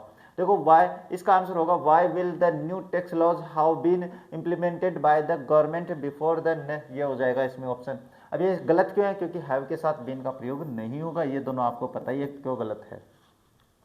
नेक्स्ट बात करें तो नेक्स्ट आता है, every citizen must strictly follow the traffic regulations to avoid heavy penalties. अब इस वाक्य की बात कर लेता हूं। इस वाक्य में मैंने आपको बताया था कि मॉडल वाला जो वाक्य होता है इसका नियम अलग से समझाया था, बी के साथ वर्ब की थर्ड फॉर्म आएगी, ये मैंने समझाया है स्पेशल क्लास में। तो मॉडल के साथ आपको ऑब्जेक्ट, इससे पहले सिंपल वाक्य है तो ऑब्जेक्ट के बाद modal plus be plus verb की third form by plus subject, और इसके बाद में अदर वर्ड आ जाता है, ये हो जाता है। अब इसमें देख सकते हो आप लोग, इसमें देखें तो क्या है, strictly follow the traffic regulations, तो आपका ऑब्जेक्ट ये है रेगुलेशंस तक, तो क्या हो जाएगा, the traffic regulations must strictly, ये जो स्ट्रिक्टली है ये किसके बाद में है, मस्ट के बाद में है, तो पैसिव वॉइस में भी मस्ट के बाद में रहना चाहिए। अब देखो मस्ट भी स्ट्रिक्टली, ये देखो इतना सा ही फर्क किया है मैंने यहाँ पे, और कुछ फर्क नहीं किया है ना, ध्यान से समझना। बाकी ये सही हो जाता है और ये दोनों गलत हो जाते हैं, ये अपने पास से दोनों ही गलत हैं। इसका कारण वाक्य आप जो मैंने रूल लिखा है उस पर देख सकते हो। अच्छा नेक्स्ट बात करें तो can the new software developer solve this complex coding error bye tomorrow morning. अब ये अपने पास मॉडल वाला वाक्य लेकिन प्रश्नवाचक वाक्य है, तो जो मॉडल आया है ना वही का वही मॉडल अपन शुरू में लिखेंगे। तो इसमें केन आया तो मैं केन ही लिख देता हूँ, इसके बाद में ऑब्जेक्ट लिख देता हूँ, इसके बाद में बी का प्रयोग करना है, इसके बाद में वर्ब की थर्ड फॉर्म का प्रयोग करना है, और इसके बाद में बाय प्लस सब्जेक्ट लेते हुए अंत तक कर सकते हो। तो देखो केन ये तो गलत है, तो can this complex coding error, ये आपके पास ऑब्जेक्ट हो गया है। सोल्व दिस कॉम्प्लेक्स एरर, अब बाय टुमारो मॉर्निंग तो समय है, तो समय नहीं होता है, तो ये हो जाएगा can this complex coding error be, इसमें बी दिया हुआ है, इसके बाद सोल्व वर्ब की थर्ड फॉर्म भी दी हुई है, बाकी आपके सही हो जाता है। इसमें देखो गलत क्या है, एरर, इसमें बी का प्रयोग नहीं हुआ है तो गलत हो गया है। इसमें can this coding error be solve by tomorrow morning by the new software developer, अब इसमें से सही कौन सा करेंगे भाई, अब ये भी सही है और ये भी सही है, लेकिन आपके नियम के अनुसार देखो दोनों सही है। आपके पास ये कहते हैं कि जो वर्ब की थर्ड फॉर्म है इसके बाद में बाय प्लस सब्जेक्ट आना जरूरी है पहले, इसके बाद अदर वर्ड आना जरूरी है, ये कहते हैं, लेकिन आपका सही ये भी है और ये भी, लेकिन दोनों ऐसे आ जाए तो आपको उसी को प्राथमिकता देनी है जिसमें वर्ब की थर्ड फॉर्म के बाद में बाय प्लस सब्जेक्ट है, तो बाय न्यू सॉफ्टवेयर डेवलपर इसमें दिया हुआ, तो सही आपका ऑप्शन ये हो जाता है। अच्छा इसके बाद में बात करें नेक्स्ट, तो नेक्स्ट है should we not inform the higher authorities about the continuous power leakage in the building, तो बहुत ही सरल सा प्रश्न है, शुड से शुरू हो रखा है, प्रश्नवाचक वाक्य है, तो बस जो शुड है ना वही का लिख देंगे और इसके बाद में ऑब्जेक्ट लिख देना है और उसके बाद में आपको बी का प्रयोग कर देना है, इसके बाद में वर्ब की थर्ड फॉर्म कर देनी है और बाकी आगे पीछे कर सकते हो। तो देखो should the higher authorities not be informed, तो नोट वाला है, हाँ नोट है, तो इस अपने पास यहाँ पे नोट हो रहेगा, not be informed about the continuous power leakage in the building of by us, by plus us दिया हुआ है, कोई बात नहीं है। शुड तो ये सही है, बाद में इसमें देखिए गलती क्या है, should the higher authorities not been, should के साथ बीन का प्रयोग नहीं होता तो गलत है। Should the higher authorities be not, ये जो नोट है ना ये बी के बाद में नहीं आता है, पहले आता है, तो ये गलत हो गया। बाकी ये जो वाई है वाई दिया नहीं है, तो इस तरीके से the management should how rewarded the honest employee for the extraordinary dedication, बढ़िया प्रश्न है ये भी। अब ये मॉडल वाला तो है लेकिन इसमें हैव भी है ना, तो मैंने एक बात बताई थी, जिस वाक्य में मॉडल प्लस हैव होता है, मॉडल प्लस हैव होता है, तो इसके साथ आपको बीन का प्रयोग कर देना बस, यानी फ्यूचर परफेक्ट का जो वाक्य बनाया था वो मॉडल प्लस हैव वाला वाक्य होता है। अब इसमें बताएं तो सबसे पहले आपको ऑब्जेक्ट देखना है, तो इससे पहले आपको ऑब्जेक्ट लिखना है, इसके बाद में बीन के बाद में वर्ब की थर्ड फॉर्म देखनी है, बाकी नियम आप देख लेना, आगे पीछे हो सकता है। The honest employee should have be, तो शुड हैव के साथ बीन आना चाहिए था, गलत हो गया। The honest employee should have been rewarded by the management for his extraordinary dedication, यही सही होगा, है ना, नीचे वाले में तो पूरा ही नहीं है। अच्छा नेक्स्ट बात करें तो नेक्स्ट क्या है, might the villagers have seen the mysterious flying object in the sky last night, तो ये अपने पास माइट दिया हुआ है और बाकी नियम वही फॉलो करना है, तो मैं बता देता हूँ कौन सा सही होगा, मॉडल प्लस हैव वाला वाक्य है, तो might the mysterious flying object in the sky have been seen last night by the villagers, यही सही होगा। अब गलत देखो बता देता हूँ, might the mysterious flying object in the sky have be, ये गलत हो गया है। इसमें देखिए might the mysterious flying object in the sky has been, object has been नहीं, ये हैज नहीं आएगा क्योंकि वो मॉडल के साथ हमेशा हैव दिया हुआ होता है, ये अपने पास हैज क्यों नहीं होता है, इसका कारण तो मैंने बहुत पहले समझा दिया था, अभी समझाने का टाइम नहीं है क्योंकि क्लास काफ़ी बड़ी है। अच्छा नेक्स्ट बात करें तो why must you keep all the sharp tools away from the reach of small children, अच्छा इसमें वाई वाला वाक्य है, मॉडल प्लस वाला है, तो वाई शब्द है वो पहले लिख देना है, इसके बाद में जो मॉडल आया है वो मॉडल लिख देंगे, इसके बाद में आपको ऑब्जेक्ट और इसके बाद में बी का प्रयोग कर देना है, इसके बाद में वर्ब की थर्ड फॉर्म देख लेनी है और बाकी जो कुछ बचा वो आगे पीछे कर सकते हो रहे। तो why must all the sharp tools have been, ये हैव बीन आ गया भाई इसमें, तो ये हैव बीन नहीं आएगा, हैव बीन नहीं होगा क्योंकि इसके बाद में बी का प्रयोग होगा। वाई मस्ट बी ऑल, ये मस्ट बी यहाँ पे कर दिया तो ये भी गलत हो गया है। Why must all the sharp tools be kept away from the, ये रहा सही उत्तर आया समझ में, हाँ गुरुजी आया। हु कुड हैव स्टॉलन, भाई वाक्य बढ़िया है, मैं समझाऊंगा ये प्रश्न समझाना जरूरी भी है। Who could how stolen the valuable diamond necklace from the high security vault. चलो इसमें देखते हैं, तो ये बाय हुम से शुरू करना है। बाय हुम मैं लिख देता हूँ, ये लो बाय हुम। इसके बाद में आपको हेल्पिंग वर्ब, तो इसमें तो मॉडल आया है, तो मैं मॉडल ऐसा कैसा लिख दूंगा, तो मॉडल लिख दिया मैंने। अब इसमें ये जो है ना, ये इसके साथ नहीं आएगा। इसके बाद में आपको ऑब्जेक्ट लिखना है ना। इसके बाद में आपको हैव लिखनी है, और इसके बाद में बीन का प्रयोग करना है। इसके बाद में वर्ब की थर्ड फॉर्म करनी है, और इसके बाद में अदर वर्ड कर देना है। बाय प्लस सब्जेक्ट अपन ने शुरू में ही कर दिया है। अब कुछ बचा के देखो, बाय हुम कुड, तो बाय हुम कुड, अब इसमें ऑब्जेक्ट नहीं दिया, यहाँ पे गलत हो गया है, तो ये गलत। By whom could the valuable diamond necklace have been stolen, अब बाकी कुछ नहीं दिया हुआ है। चलो, bye whom could the valuable diamond, तो कुड आ गया, द वैल्यूएबल डायमंड नेकलेस आ गया, हैव बीन आ गया है, ये रहा। इसके बाद स्टोलन वर्ब की third form from the high security vault, तो ये हो जाता है सही। आया कुछ समझ में? हाँ। अच्छा, नेक्स्ट क्या है, how can we reduce the increasing pollution levels in our metropolitan cities.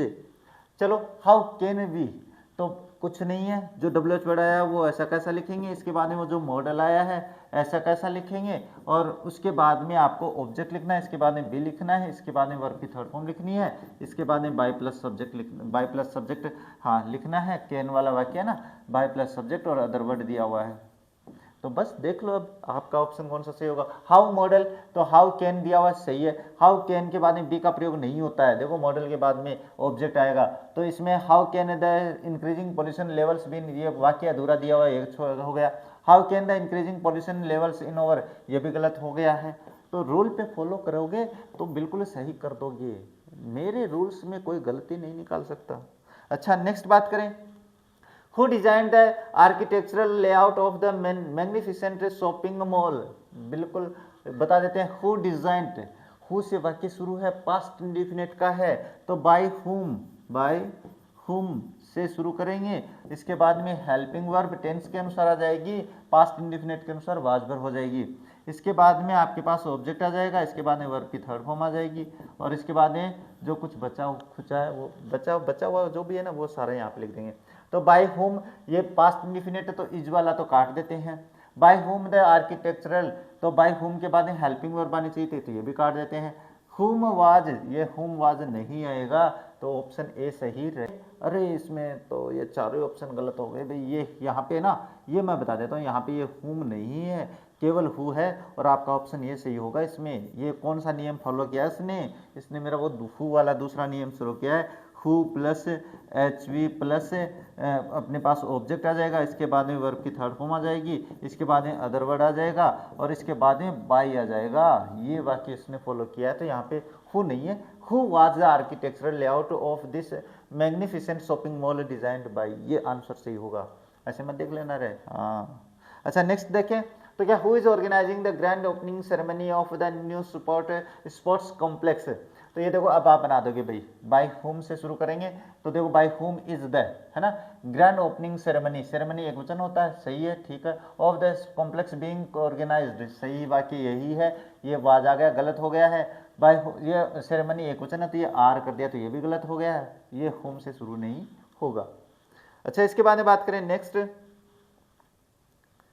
Next क्या दिया, who will lead the Indian delegation at the upcoming environmental summit. कर सकते हो अब इसको, हु विल से शुरू कर रखा है, तो बाय होम से शुरू कर देंगे, है ना। मैं सीधे बता देता हूँ अब इसका, क्या by whom will the Indian delegation, been नहीं आएगा, क्योंकि विल के साथ बी का प्रयोग होता है। अच्छा, बाय होम विल बी, ये विल के साथ बी नहीं आएगा, विल ऑब्जेक्ट के बाद में बी आएगा। अच्छा, बाय होम विल बी, तो ये भी नहीं होगा, नहीं, इसमें भी फिर भी अपने पास थोड़ी सी गलती हो गई है, इसमें भी ये आपके पास यहाँ पे हु है ना, बाकी वो जो अपना नियम है ना, वही अपना जो दूसरा नियम है वो फॉलो कर रहा है, तो आपका ऑप्शन ये सही होगा, है ना। ये छोटी छोटी बातें ये तो होती रहती है। अच्छा, ये तो टाइपिंग में हो जाती है। Whom does the director select the lead role in the every movie? तो वाक्य whom से शुरू होता है, तो क्या करेंगे, तो कुछ नहीं करना है, whom को आपको whom में चेंज कर देना है, बस। ये बाय वाला तो इसमें है नहीं लफड़ा। अब ये टेंस जो है ना, इसके अनुसार इसके बाद में हेल्पिंग वर्ब आएगी। तो प्रेजेंट इंडिफिनिट है, डज, डू या डज प्रेजेंट इंडिफिनिट में आता है, तो इज एम आर हो जाएगा। इसके बाद में आपको क्या करना है, इसके बाद में आपको वर्ब की थर्ड फॉर्म करनी है, और इसके बाद में बाय प्लस सब्जेक्ट करना है, बाय प्लस सब्जेक्ट, और उसके बाद में अदर वर्ड अगर बचा हुआ है तो वो कर देंगे, बाकी हो जाएगा सही। अब देखो हु, इसमें ये हुम है, ये छोड़ देते हैं। हु इज, ये इज है, ये इज है, और इसके बाद में ये इज, अच्छा सेलेक्टेड सही है भाई। तो अपने पास selected for the lead role in every movie by the director who are, ये देखो हु इज नहीं है अभी, यहाँ पे एक वचन लिया गया है, तो ये हु आर नहीं आएगा कि प्रत्येक मूवी में डायरेक्टर के द्वारा किसको लिया जाता है, तो हु इज सेलेक्टेड हो जाएगा, और बाकी ऑप्शन ये सही हो जाता है। अच्छा, इसके बाद में बात करें नेक्स्ट, तो क्या है, whom did the committee nominate for the employee of the year award, तो who were नहीं, अपने पास whom did the committee nominated, तो who were नहीं आएगा, who was आएगा भाई। तो who was nominated for the employee of the year award by the committee, ये was क्यों आया है, ये past indefinite है इसलिए आया है अपने पास। Whom is the management interviewing for the position of the senior accountant, तो ये भी अब by whom से, who से शुरू करेंगे तो who से होगा नहीं। Who is, उसके बाद में क्या है, interviewed bye the management committee, तो प्रेजेंट कॉन्टिन्यूस का तो बीइंग भी आना चाहिए। Who is being interviewed bye the management for the position of the senior accountant, ये ऑप्शन सही हो जाता है। अभी ये जो इज बीइंग है वो साथ में क्यों, क्योंकि अपने ऑब्जेक्ट जो है वो इसी के रूप में आ रखा है। अगर इज के बाद में ऑब्जेक्ट होता है ना, तो ये इज पहले होता तो बीइंग अपन उसके बाद में कर देते, ऑप्शन ये सही होता है। इसके बाद में बात करें next, whom have you invited to deliver the keynote speech at the seminar, ये वाक्य कर सकते हो। अब who के बाद में हैज या हैव आएगा, तो who के बाद में हैज या हैव सभी में दे रखा है भाई, तो ये अपने पास ऑब्जेक्ट है, इसको सब्जेक्ट बना दिया, तो who has been ये सही हो जाएगा, क्योंकि इसमें पास में who have been invited by you to deliver the speech, अपने वाक्य अधूरा दे रखा है। who has been invited to deliver the keynote speech at the summit by you, अब ये दोनों वाक्य सेम हो गए, तो इसमें आपको प्राथमिकता इसको ही देनी है, क्योंकि हेल्पिंग वर्ब की थर्ड फॉर्म के बाद में आपको बाय यू करना होता है। ये नियम में नहीं है रहे, मैं तो बता रहा हूँ कि RSM SSB के कैंडिडेट इसी को प्राथमिकता देंगे। अच्छा, बात करते हैं नेक्स्ट है, whom will the residents of this colony elect their new president, whom will, तो अब ये वाक्य कर सकते हो भाई, who इसको who बना देंगे और will भी एक साथ आ जाएगा, तो will भी ये रहा, तो ये वाक्य सही होगा, क्योंकि whom से शुरू होता है ना, ध्यान से समझ लेना, मैंने समझाया है। तो ये जो whom है ये अपने आप में जब इसको ऑब्जेक्ट लिख दिया है और प्रश्नवाचक वाक्य भी आ गया, तो इसके बाद हेल्पिंग वर्ब यानी वी जो मॉडल वाली है उसकी बात कर रहा हूँ, ये दोनों साथ में आएंगे, ये who पे लागू नहीं होता है। इसके बाद में बात करें next, the technical team is to install the high speed fibre cables in the entire building, बढ़िया पर्सन है, और ऐसे पर्सन तो आते ही हैं भाई। अब ये जो वाक्य है इसमें देखो मैंने बताया है कि इज एम आर, एक रूल लिखवाया था मैंने, अगर याद है तो मैंने लिखवाया था आप लोगों को, subject plus is am are was were, इसके बाद में हैज हैव और हैड के बाद में वर्ब टू प्लस वर्ब की first form, to plus verb की फर्स्ट फॉर्म जिसको इन्फिनेटिव कहते हैं, और इसके बाद में ऑब्जेक्ट आया हो तो कैसे बनाएंगे, है ना, ये बताया था मैंने। तो इसमें आपके पास क्या करना होता था, ये जो हेल्पिंग वर्ब आई है ना, इनमें से एक लेनी होती है, तो इसमें इज आया है, अब ये इज आया इसका मतलब है ये तीनों में से एक लेनी है। अगर वाज आता तो वाज और वर्ब में से लेना होता, अगर हैज हव आता तो हैज हव में लेते, और हैड तो अकेला है ही आप लोगों के पास। तो फिर यहाँ पे क्या करना है आपको, सबसे पहले तो ये जो इन्फिनेटिव का ऑब्जेक्ट है इंस्टॉल, टू इंस्टॉल, ये इन्फिनेटिव ये रही install, to install the high cable fibre cables in the entire building. अब ये जो इंटायर केबल है, इंटायर बिल्डिंग है, इसको तो छोड़ देते हैं। ऑब्जेक्ट क्या है, the high speed fibre cables, ये आपका ऑब्जेक्ट है। तो मैं ये ऑब्जेक्ट लूंगा, तो देखो मैं यहीं पे समझा देता हूँ। इसका जो पैसिव वॉइस बनेगा, मैं रूल लिख देता हूँ, उसके बाद आप देख लेना भाई। तो इसका रूल बनेगा, आपके पास उस इन्फिनेटिव का ऑब्जेक्ट आ जाएगा, और ये जो हेल्पिंग वर्ब आई है ना, इसके अनुसार आपके पास इज एम आर आना चाहिए, तो ऑब्जेक्ट के अनुसार, क्योंकि इज वाला है ना, तो ये अपने पास तीनों में से एक लेंगे। इसके बाद आपको क्या करना होता है, जो इन्फिनेटिव आई है ना, उसका पैसिव रूप लिखना होता है, और वो पैसिव रूप क्या होता है, जो इन्फिनेटिव है to plus be plus verb की थर्ड फॉर्म, और इसके बाद अदर बाय प्लस सब्जेक्ट होना चाहिए, और इसके बाद अदर वर्ड होना चाहिए। तो ये रूल आपको समझना जरूरी है। अब इसमें देखें तो क्या है, ऑब्जेक्ट द हाई स्पीड के फाइबर केबल्स आर इंस्टॉल्ड। अब आर इंस्टॉल्ड तो है, लेकिन इसके बाद ये देखो ये नहीं है, तो ये नहीं है तो ये गलत हो गया। इसके बाद the high speed fibre cables is, ये इज आ गया तो ये भी गलत हो गया।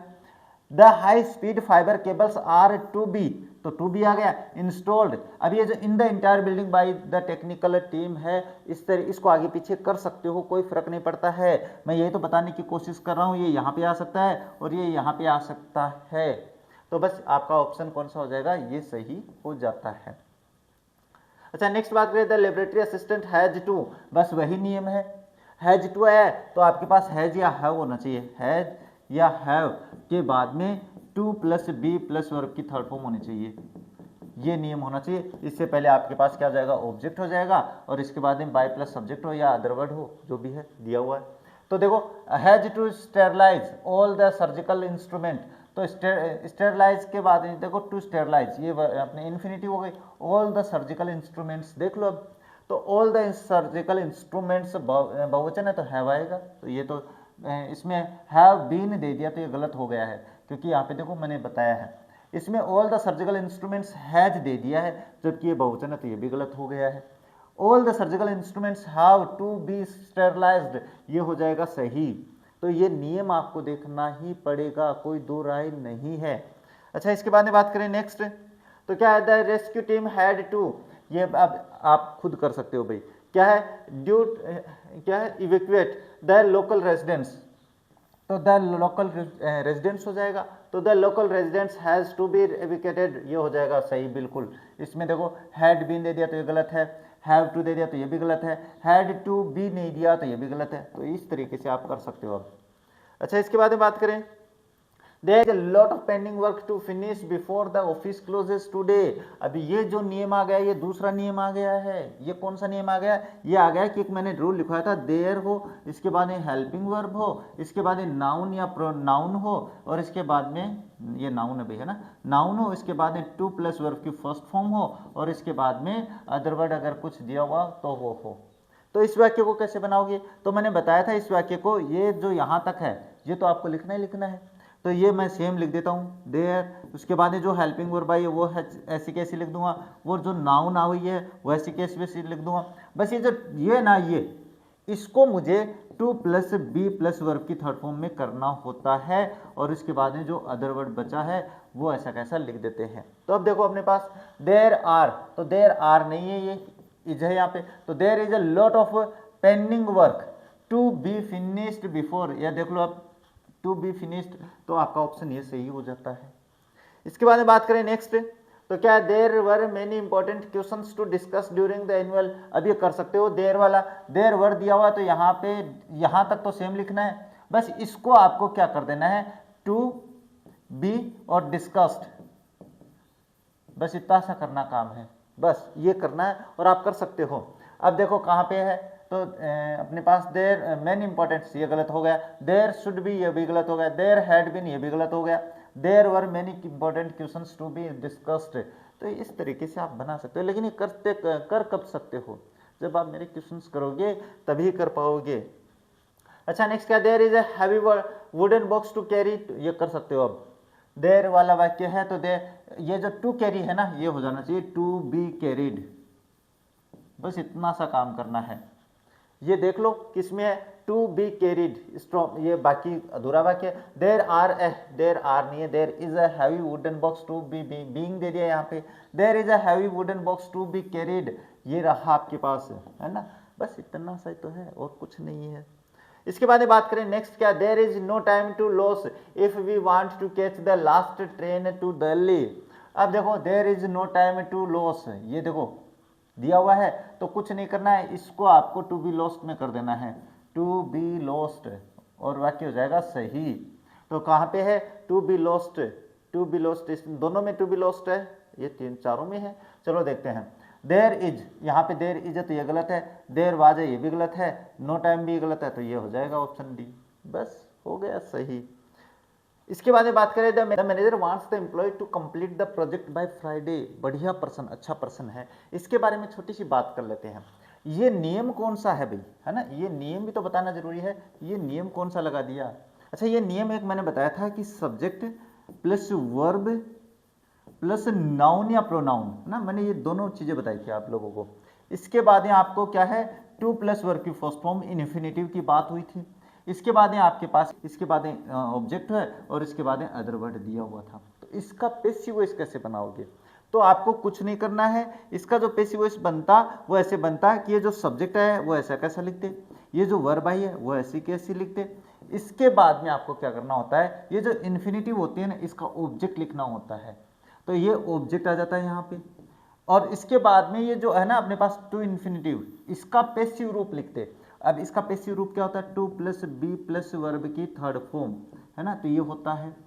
इसके बाद में आपको क्या करना होता है, बाय प्लस सब्जेक्ट। अब ये बाय प्लस सब्जेक्ट कौन सा है, ये जो नाउन प्रोनाउन है, तो बाय प्लस नाउन प्रोनाउन लिख देता हूं मैं, नाउन और प्रोनाउन। इसके बाद में अदर वर्ड बचा हुआ है, तो ये आगे पीछे भी हो सकता है, इसके बारे में चिपके नहीं रहना है। मैं मुख्य जो बातें हैं वो आपको देखनी है, यहाँ से लेके यहाँ तक की ये जो बातें हैं ना, ये जो चीज़ें हैं ये आपके पास मुख्य हो जाती है आपको समझने के लिए। अब देखते हैं इसमें सब्जेक्ट और जो वर्ब आई है, द मैनेजर वांट्स, तो ये इज आ गया, ये गलत है, इज आ गया, ये गलत है। द मैनेजर वांट्स इसमें दे रखा है, द मैनेजर वांट्स इसमें दे रखा है, ये दो काट देते हैं, ये दो काट देंगे। इसके बाद wants the employee to be completed the project to be completed by the employees by Friday. बस ये रहा आपके पास ऑप्शन, तो डी ऑप्शन सही हो जाता है। अच्छा, my mother likes me to clean my room every Saturday morning, वही एक रूल है, तो रूल वही है, तो माई मदर लाइक्स आ जाएगा। यहाँ तक तो मैं लिख देता हूँ, तो माई मदर लाइक्स ये हो जाएगा, ये गलत है, और माई मदर लाइक्स ये गलत है, माई रूम इज क्लीन ये भी गलत हो गया, ये दो बच गए। इसमें likes my room to be clean, तो इसमें इज, ये इज नहीं आएगा, है ना, तो to be cleaned by me every Saturday morning हो जाता है। बहुत ही सरल है, होने को तो पेपर बहुत सरल था, लेकिन switch off all the lights and fan before you leave the conference hall. अब ये स्विच ऑफ है, ये कौन सा वाक्य है सर? अच्छा, ये वाक्य मैं बता देता हूँ, वर्ब प्लस ऑब्जेक्ट वाला वाक्य है। वर्ब प्लस ऑब्जेक्ट मैंने बताया था, जिनको अपन इंपेरेटिव सेंटेंस भी कहते हैं। कौन से सेंटेंस? Imperative sentences. और इनके लिए मैंने बता दिया था, एक ही रूल में समझाया था सारा कुछ। अब ऐसे जो वाक्य होते हैं इनको अपन दो प्रकार से बना सकते हैं, एक तो यू आर, है ना, ये मैंने समझाया भाई, यू आर ऑर्डर्ड हो सकता है। इसके अलावा मैंने भावार्थ बता दिए थे, रिक्वेस्टेड हो सकता है। इसके अलावा आपके पास कमांड हो सकती है। ये सारी बातें अपनी क्लास में देख लेना। एक मैंने इसका रूल बताया था, let plus object plus be plus verb की third form plus other word के बारे में ये भी बात करी थी। तो ये इसमें लेट से शुरू कर रखा है, तो अपन यही रूल देखेंगे, ये बाद देख लेंगे, क्या दिक्कत है। लेट, अब स्विच ऑफ क्या करना है, स्विच ऑफ के बाद नहीं करना है, लाइट ऑफ करनी है, फैंस बिफोर यू। अब ये बिफोर यू है, ये कंजक्शन से जुड़ा हुआ है, इसको देख लेते हैं कहाँ लिखा है। लेकिन लेट के बाद में आपके पास all the lights and fans be, ये रहा स्विच ऑफ, बिफोर ये वाला बाद में लिखा हुआ है। अब इसमें देखो गलती क्या, let all the lights and fans should be, should नहीं आएगा, शुड इसमें नहीं आएगा, before you leave the conference hall. अभी let all the lights and fans may be switched off before you leave, तो ये भी नहीं आएगा क्योंकि मे मॉडल नहीं है। इसमें आपके पास आ जाएगा लेट द ऑब्जेक्ट आ जाएगा और बी आ जाएगा, और ये ऑल द लाइट्स गलत हो गया है। अब इसके बाद में बात करें तो क्या, ऑलवेज स्पीक, ये जो ऑलवेज है ना, इसको तो देख लेते हैं, लिखा हुआ तो अच्छी बात है, वरना वाक्य वही है, verb plus object, speak the truth, तो वर्ब प्लस ऑब्जेक्ट दिया हुआ है, even in the most difficult situation, ये अपन देख लेते हैं। तो the truth should always be spoken in even the most difficult time. अब आपका पैसिव वॉइस यही जो ऑप्शन है यही सही होगा, क्योंकि बाकी सभी ऑप्शन वो अधूरे दे रखे हैं। अब इस वाक्य में मैं अगर यहाँ पे ऑलवेज के बाद में ये और लिख देता, ये यहाँ पे लिख देता, तो फिर आप प्राथमिकता इसको देते, फिर अपना रूल वो फॉलो कर रहा है ना, तो इसलिए अब तो यहाँ पे ऑप्शन आपका ये सही है, इसीलिए मैं कह रहा हूँ इसमें अपने ऑप्शंस देखने हैं। इसके बाद में kindly post these invitations letter to all the guests by the evening, this evening, kindly दिया हुआ है, प्लीज दिया हुआ, तो यू आर रिक्वेस्टेड, तो देखो यू आर रिक्वेस्टेड टू, अब ये कैसे होता है, जो रिक्वेस्ट वाला वाक्य होता है यू आर और उसके बाद में रिक्वेस्टेड देखना है, अगर रिक्वेस्ट वाला वाक्य है तो इसके बाद में टू लिखना है और बाद में सेंटेंस जैसा है वैसा का वैसा लिख देंगे। ये होता है काइंडली प्लीज में। तो let this invitation letter be posted to all the guests by this evening, ये भी सही होता है। लेकिन अगर काइंडली वगैरह आया है तो मान के चलो वो रिक्वेस्टेड वाला वाक्य सही होगा, बाकी ये दोनों गलत हो जाएगा। क्यों? क्योंकि अपने पास काइंडली होता है उसमें ऑर्डर नहीं होता है, उसमें केवल आपको काइंडली अगर जिसमें दिया तो उसमें यू आर रिक्वेस्टेड से ही बनाना है। लेकिन इस वाक्य में अगर ये टू नहीं होता तो फिर आपका ऑप्शन लेट से भी शुरू हो सकता है। ऐसे नियम के चिपके नहीं रहना है ना कि चिपक गए बस फेविक्विक से, वैसा नहीं करना है। अच्छा, इसके बाद में क्या दिया हुआ है, do not plug the flower from the public garden, ये दिया हुआ है, बढ़िया प्रश्न है। ये कौन सा है, ये आपके पास don't plus verb plus object वाला वाक्य है भाई, है ना।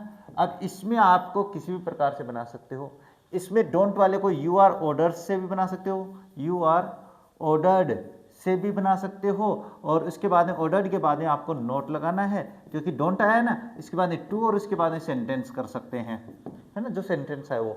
इसको एक ऐसे भी बना सकते हैं, let plus object plus not plus be और प्लस वर्ब की थर्ड फॉर्म, बस ये भी कर सकते हैं।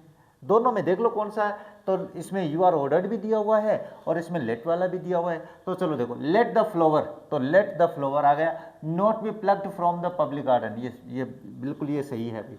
You are ordered to not, अब ये जो टू नोट है ना, pluck the flower from the public garden में ये भी लिख देता हूँ, ये लो फ्रॉम, अच्छा इसमें दिया हुआ है क्या, लेट नहीं, हाँ, from the public garden, public garden, ये मैंने यहाँ पे भी लिख दिया और ये वाक्य आ गया ऐसे। तो ये गलत है, ये गलत क्यों है, ये इसलिए गलत है क्योंकि ये नोट टू होना चाहिए था, है ना, ये क्या होना चाहिए था भाई, नोट टू, देखो यहाँ पे लिखा मैंने। अब ये देखे लेट नोट, तो लेट के बाद नोट नहीं, लेट वाला रूल ही फॉलो गलत कर रहा है, बोथ ए एंड बी के सीक्रेट, लेट नोट नहीं, दोनों सही नहीं है भाई, ये अपने पास इसके बाद में आता ना तब सही होता, तो ये ध्यान में रखना। इसके बाद में get out of the office right now, order दे रहा है, you are order to get out, ये हो जाएगा बस, इसमें तो सरल ही है भाई। नेक्स्ट क्या है, let him complete the task without any further interruption, let वाला वाक्य, तो मैंने एक वाक्य बताया था पैसिव इसका कि लेट प्लस ऑब्जेक्ट यानी direct, late plus indirect object हो सकता है, इसके बाद में वर्ब लेट हिम डू, है ना, वर्ब हो सकती है यहाँ पे वर्ब, और इसके बाद में आपके पास क्या है, डायरेक्ट ऑब्जेक्ट हो सकता है, ये मैंने बताया था भाई। अब इस वाक्य को कैसे बनाओगे, तो इस वाक्य में आपको क्या करना है, लेट के बाद में आपको ये ऑब्जेक्ट लेके आना है, डायरेक्ट ऑब्जेक्ट, इसके बाद में बी लगानी है, इसके बाद में वर्ब की थर्ड फॉर्म करनी है, इसके बाद में बाय प्लस जो इनडायरेक्ट ऑब्जेक्ट है वो आएगा, अदर वर्ड बचा हुआ तो वो भी लिख देंगे, ये देख लो। तो लेट द टास्क आ गया, B completed by him without any further, ये बिल्कुल सही है, ये नहीं आएगा, शुड वाला नहीं आता है, ही शुड बी लेट नहीं, कंप्लीट नहीं है, ये भी नहीं है, you are requested let him नहीं, ये भी नहीं है, इसका तो रूल फॉलो एक ही कर रहा है, तो ये हो जाता है। अच्छा, नेक्स्ट क्या दिया हुआ है, let's help the poor and needy people, ये बढ़िया प्रश्न है। ये जो लेट्स है ना, लेट्स ये मैंने अपनी क्लास में भी समझाने की कोशिश करी थी, लेकिन आपने नहीं समझा। ये जो लेट है ये लेट अस होता है भाई, है ना, इसके बाद में आपके पास क्या है, वर्ब होती है और इसके बाद में ऑब्जेक्ट होता है। तो अपने पास ये भी हो सकता है कि इट इज सजेस्टेड, है ना, ये वाक्य ऐसे हो सकता है, इट इज सजेस्टेड दैट, और लेट अस को वी शुड में चेंज कर देते हैं, वी शुड के बाद में आपके पास ये जो है ना, ये लेट अस को तो वी शुड में चेंज कर दिया और यहाँ से लेके अंत तक वो वहाँ पे लिख सकते हैं। एक तो ये है, एक इसको अपने पास वैसे भी लेट वाला जो रूल है उससे भी कर सकते हैं। तो देखो मैं बना देता हूँ, it is suggested that we should help the poor and needy, ये सही है भाई, सही है, इस रूल ही फॉलो कर रहा है अपना। Let the poor and needy people be helped by us, ये भी सही है, लेकिन प्राथमिकता जो है ना वो इसको देनी है भाई, प्राथमिकता इसी वाक्य को देनी है, क्योंकि ये जो लेट्स वाला है ना ये सुझाव देता है, लेट्स से नहीं होता है, लेकिन ये वाक्य सही है। अब इसमें मैं बता देता हूँ, ये मान के चलो यहाँ से दैट हटा देता, है ना, ये अपने पास शुड के साथ बी और कर देता और ये थर्ड फॉर्म कर देता, तो ये भी सही होता है। मैं यही समझाने की कोशिश कर रहा हूँ आप लोगों को, तभी तो आप लोगों का जो रिजल्ट है ना वो खराब रह रहा है। मेरे टेस्ट में अगर खराब रह रहा है, मेरे टेस्ट में, मैं तो सोच रहा हूँ भाई RSMSSB का पेपर कैसे करोगे, है ना, हालत तो खराब ही है। अच्छा नेक्स्ट क्या, do not touch the naked electric wires, बिल्कुल वही बात है, डू नॉट डोंट वाला है, तो you are want not to touch, तो बिल्कुल सही बात है भाई, यहाँ पे वांट भी कर सकते हैं। Let the naked electric wires not be touched, ये भी सही है। The naked electric wires should not be touched, ये भी सही है। तीनों सही है भाई, ये तीनों सही है, तो ऑल ऑफ दीज हो जाएगा। यानी एक वाक्य को किसी भी प्रकार से बना सकता है। मैं कहूँ अरे तुम्हें तेज नहीं चलना चाहिए, तो सुझाव भी हो सकता है, मेरी चेतावनी भी हो सकती है, मेरा कुछ भी हो सकता है। तो ये नियम है ना अपने पास, वो फॉलो होना जरूरी है, तो ये तीनों सही है। अच्छा, please do not smoke in the hospital premises, अपने पास इसमें हॉस्पिटल में क्या है, रिक्वेस्ट कर रहा है, और रिक्वेस्ट वाला आपको यू आर रिक्वेस्टेड से शुरू करना है, तो you are requested not to smoke in the hospital premises, ये हो जाता है। लेट स्मोकिंग, ये गलत है। इसके बाद you are ordered not to smoke in the hospital premises, हट गया है। अगर इसमें प्रीमिसेस होता तो ये जो ऑर्डर है प्लीज है भाई, इसमें प्लीज वाला तो ऑर्डर होता ही नहीं है। और smoking should not be done by you, ये भी गलत है। इसके बाद बात करते हैं ओबे और पेरेंट्स एंड टीचर्स, ये भी सरल है भाई, है ना, वर्ब प्लस ऑब्जेक्ट है, तो ये देखो let your parents and teachers be obeyed, ये सही है। योर पेरेंट्स, ये गलत है भाई, your parents and teachers should be obeyed. इसके बाद you are ordered to obey, ये गलत है भाई। इसके बाद में your parents and teachers were, नहीं ये भी गलत है। इसमें आपके पास क्या हो जाएगा, लेट ओबे वर्ब प्लस जो वाक्य है ना, वर्ब प्लस ऑब्जेक्ट को आपको या तो यू आर ऑर्डर्ड या you are suggested, you are requested हो सकता है, या लेट वाला भी सही हो सकता है। लेट से तो बन ही सकता है अपने पास। ये your parents and teachers should be obeyed नहीं बनाना है, ये केवल लेट्स में आकर बनाएंगे, ये लेट्स वाला नहीं है। अच्छा नेक्स्ट क्या है, the special committee is looking into, ये अपने पास लुकिंग इनटू है वर्ब के साथ, कोई ज़्यादा दिक्कत नहीं है, प्रेजेंट कॉन्टिन्यूस है, इज एम आर बीइंग देखना है। तो the serious allegations of the corruptions are being looked into by the special committee, ये सही है। अब ये गलत क्यों है, the serious allegations of the corruptions are being looked by, looked by नहीं, ये जो इनटू इसमें दिया हुआ है ना, ये इसी के साथ रहेगा, ये साथ रहना जरूरी है। अब इसके बाद हाँ ये इसने लास्ट में दे दिया तो ये गलत है भाई, है ना, ये उस वर्ब के साथ ही आएगा। द बाकी कुछ नहीं है, बाकी आप गलत देख सकते हो भाई, ये तो सरल ही है। अच्छा नेक्स्ट क्या है, the arrogant boys laughed at the poor beggars for his tone and dirty clothes, कोई ज़्यादा टफ नहीं है, तो arrogant boys laughed past indefinite was वर, तो पुअर बेगर के साथ वर नहीं, एक वचन आएगा। द पुअर, ये देखो ये इज दे रखा है, the poor beggar was laughed eight by, ये हो जाएगा सही। बस इतनी सी तो बात थी। अच्छा, यू मस्ट लिसन टू, बहुत ही सरल है, मॉडल वाला वाक्य है, the instructions carefully before you start the examinations, तो the instruction must be listened carefully by you before you enter. अब ये देखो लिसन्ड टू, जो टू है ना, ये इस वर्ब के बाद में आना जरूरी है, तो ये इसके बाद में आएगा, तो ये सही हो जाता है। बस इतना सही तो काम है। इसके बाद में the strict supervisor made the labourers work for 10 hours without a break, तो the supervisor made the labourers work. अब ये जो वर्क, इसमें एक समस्या मैं बता देता हूँ, ये तो वर्ब है और ये ना, ये जो वर्क है ये आपके पास टू इन्फिनेटिव है, तो इसके लिए इसको टू इन्फिनेटिव बना देंगे भाई।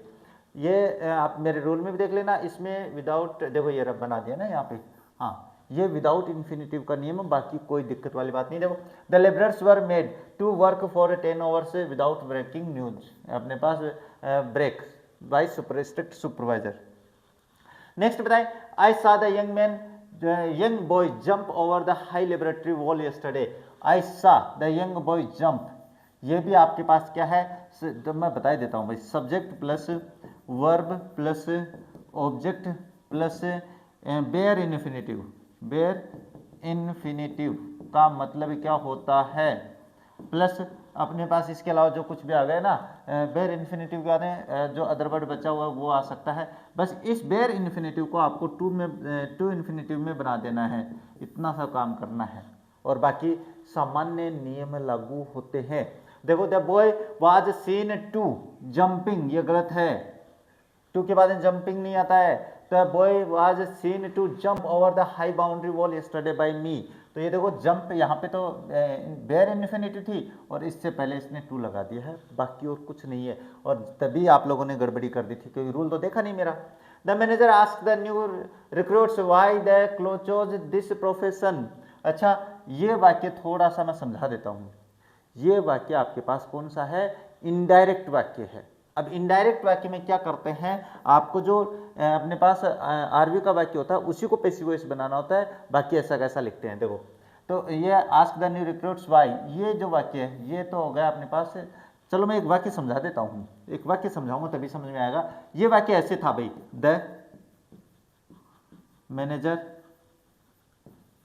सेज, हाँ सेज है, टू द न्यू रिक्रूट्स, ये वाक्य ऐसे था रिक्रूट्स, और कॉमा इसके बाद में था वाई, और उसके बाद में वाई डू दे, मैं दे कर देता हूं, they choose this profession, this profession, ये वाक्य ऐसे था। अब इसको मैंने क्या कर दिया, इनडायरेक्ट बना दिया भाई, है ना। अब इसको जब मैं इनडायरेक्ट बनाऊंगा तो क्या हो जाएगा, द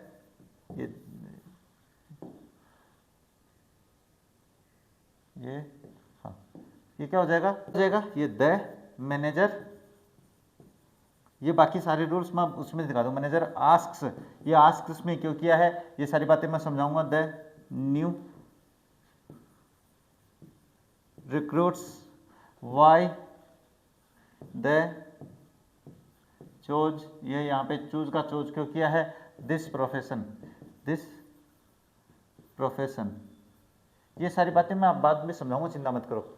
अब ये मैनेजर आस्क्स द एम्प्लॉइज, ये रिक्रूट्स, तो ये इस वाक्य को आपको पैसिव वॉइस में बना देना है, और ये कौन से टेंस का है वो टेंस देख के आपको बना देना है। तो ये प्रेजेंट इंडिफिनिट का है, ये प्रेजेंट इंडिफिनिट का है, तो क्या करना है आपको, कुछ नहीं करना है। ये देखो द रिक्रूट्स है, आर आस्क्ड, ये आस्क्ड नहीं आएगा। प्रेजेंट इंडिफिनिट का क्या रूल लगाओगे, आपको वाज इज एम आर के साथ, इज एम आर के साथ वर्ब की थर्ड फॉर्म देखनी है ना।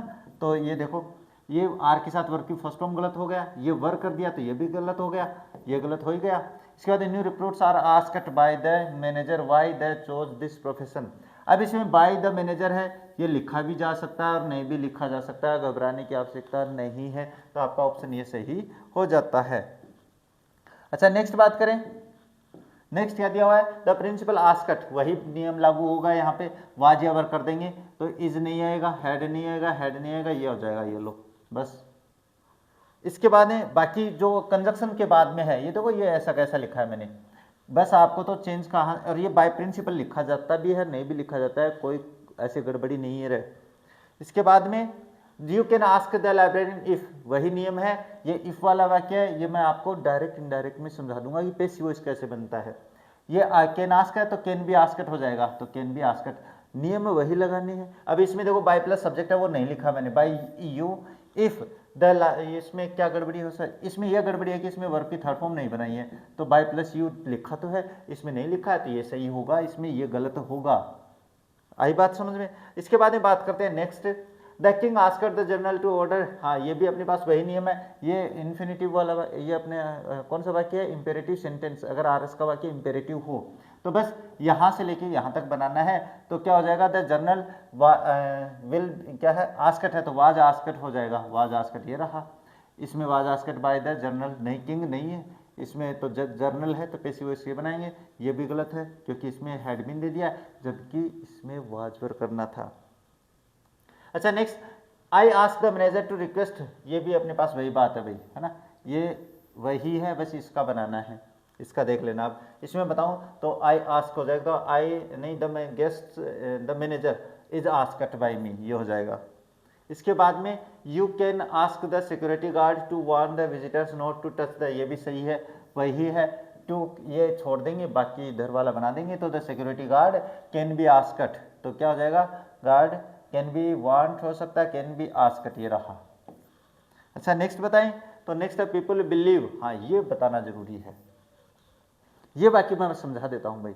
एक वाक्य आता है ऐसा, जैसे कि यहाँ पे कुछ वर्ब बताए थे मैंने, यहाँ पे बिलीव बताए थे मैंने, यहाँ पे वांट बताए, यहाँ पे मैंने बिलीव बताई थी, मैंने फाइंड बताई थी, मैंने रिपोर्ट बताई थी, मैंने आस्क बताई थी, ये सारी वर्ब मैंने बता रखी भाई।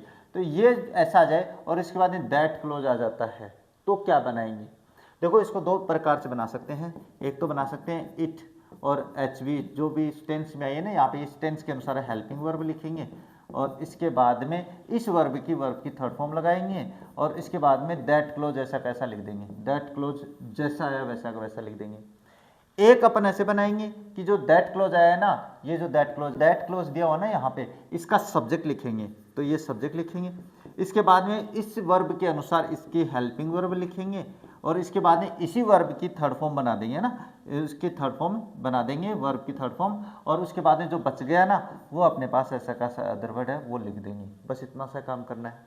अब इसमें देखो, it is believed that the new government policy will be boosted, तो ये देखो इसमें इट इज़ बिलीव्ड से बनाएंगे तो ये विल बी नहीं होगा, क्योंकि वो तो पूरा ऐसा कैसा लिखना है। तो क्या हो जाएगा, the new government policy B believed, तो ये भी नहीं आएगा। बी बिलीव्ड अकेली नहीं आती है तो ये भी गलत हो गया। इसके बाद it is believed that the new government policy will boost the economy with in a year, ये वाक्य सही होता है, ये देखो इस रोल पे लागू हो गया। अब इसका ये कैसे बनाऊंगा मैं, तो इसका ये बनाऊंगा तो कैसे बनाऊंगा, the new government, the new, ये गवर्नमेंट मैंने यहाँ पे गवर्नमेंट लिख दिया। उसके बाद में क्या है, ये जो है ना इज बिलीव्ड, इसके बाद में क्या करोगे, इसके बाद में ये जो वर्ब आई है ना, ये वर्ब, ये जो इतना बच गया है, इसकी हेल्पिंग वर्ब को तो छोड़ देंगे और इसके बाद में टू लगाएंगे है ना, यहाँ पे टू, ये जो हेल्प जो वर्ब आई ना यहाँ पे, हेल्पिंग वर्ब को तो छोड़ देंगे और टू जो लगा के इसको बूस्ट कर देंगे, ये इन्फिनेटिव बना देंगे और बाकी ऐसा कैसा लिख देंगे यहाँ पे। इस तरीके से भी ऑप्शन आ सकता है। तो दोनों ऑप्शन हो तो देखना आपका नियम कौन सा फॉलो कर रहा है। अच्छा, इसके बाद में बात करें तो क्या everyone knows that the ancient library contains many rare and valuable manuscripts, तो ये भी बिल्कुल वही है, knows, everybody knows that the ancient library. अब ये इट इज से भी शुरू कर सकते हैं, तो it is known that the ancient library contains many rare and valuable manuscripts, सही है। The ancient library is known to contain many rare and, ये भी सही है। इसके बाद में देखो बोथ ए और बी दोनों करेक्ट है, यहाँ पे ऑप्शन ये सही होगा। इस तरीके से आप बना सकते हो। इसके बाद में द से that the hard work is the only key to success to competitive exam, ये तो अपने पास सरल ही है भाई। से दैट, द से वो कहते हैं, तो क्या हो जाएगा, it is said that hard work is the only key to success in the, ये सही है। Hard work is said to be, ये टू बी आएगा भाई, सेड टू बी, ये पूरा नहीं है भाई, तो कंप्लीट, ये अधूरा दे रखा है, ए और बी कैसे गलत, अच्छा ये टू बी आएगा, सेड टू बी, तब सही होता ये है ना, ये ध्यान में रखना, इसलिए आपका ऑप्शन ए ही सही है। यहाँ पे सैड टू भी होता तो सही होता। अच्छा, इसके बाद में बात करें नेक्स्ट, तो नेक्स्ट क्या है, most that global warming poses a serious threat to coastal cities. अब इसमें क्या है, थिंक दिया हुआ, ये वर्ब वही है जो मैं बता रहा हूँ, दैट द ग्लोबल वार्मिंग, तो बिल्कुल it is thought that global warming, ये बिल्कुल सही है। इसके बाद में global warming is thought to pose जो है ना, हाँ बिल्कुल, इसमें ऐसे सट जाएगा, बिल्कुल ये भी सही है, तो इसमें ए और बी सही हो जाते हैं। तो ये तो थे आपके एक्टिव वॉइस के।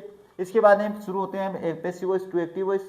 अब इसके बारे में छोटी सी बात कर लेते हैं, वैसे तो ज़्यादा टफ नहीं है लेकिन फिर भी समझा देता हूँ, आपके क्वेश्चन आ सकते हैं। देखो बाय हुम से शुरू हो रखा पैसिव वॉइस का वाक्य और वाज दे रखा है, इसका मतलब पास्ट इंडेफिनिट का है, तो हु और उसके बाद में वर्ब की सेकंड फॉर्म देखनी है, किस में दिया हुआ है, बाकी रूल आप अपने आप फॉलो कर लेना, क्योंकि वाज दिया हुआ है ना, तो वाज के साथ वर्ब की थर्ड फॉर्म किस में आती है, पास्ट इंडेफिनिट में, और बाय हुम है, बाय हुम है तो हु करेंगे, हु डिजाइंड, तो ये रहा अपने पास थर्ड फॉर्म, तो who designed the architectural layout of this wall, ये भी सही है। हु डिजाइंस, ये डिजाइंस कर दिया तो ये गलत हो गया है। हु हैड नहीं आएगा, हु डिजाइंड नहीं होगा, तो ऑप्शन ए सही हो जाता है।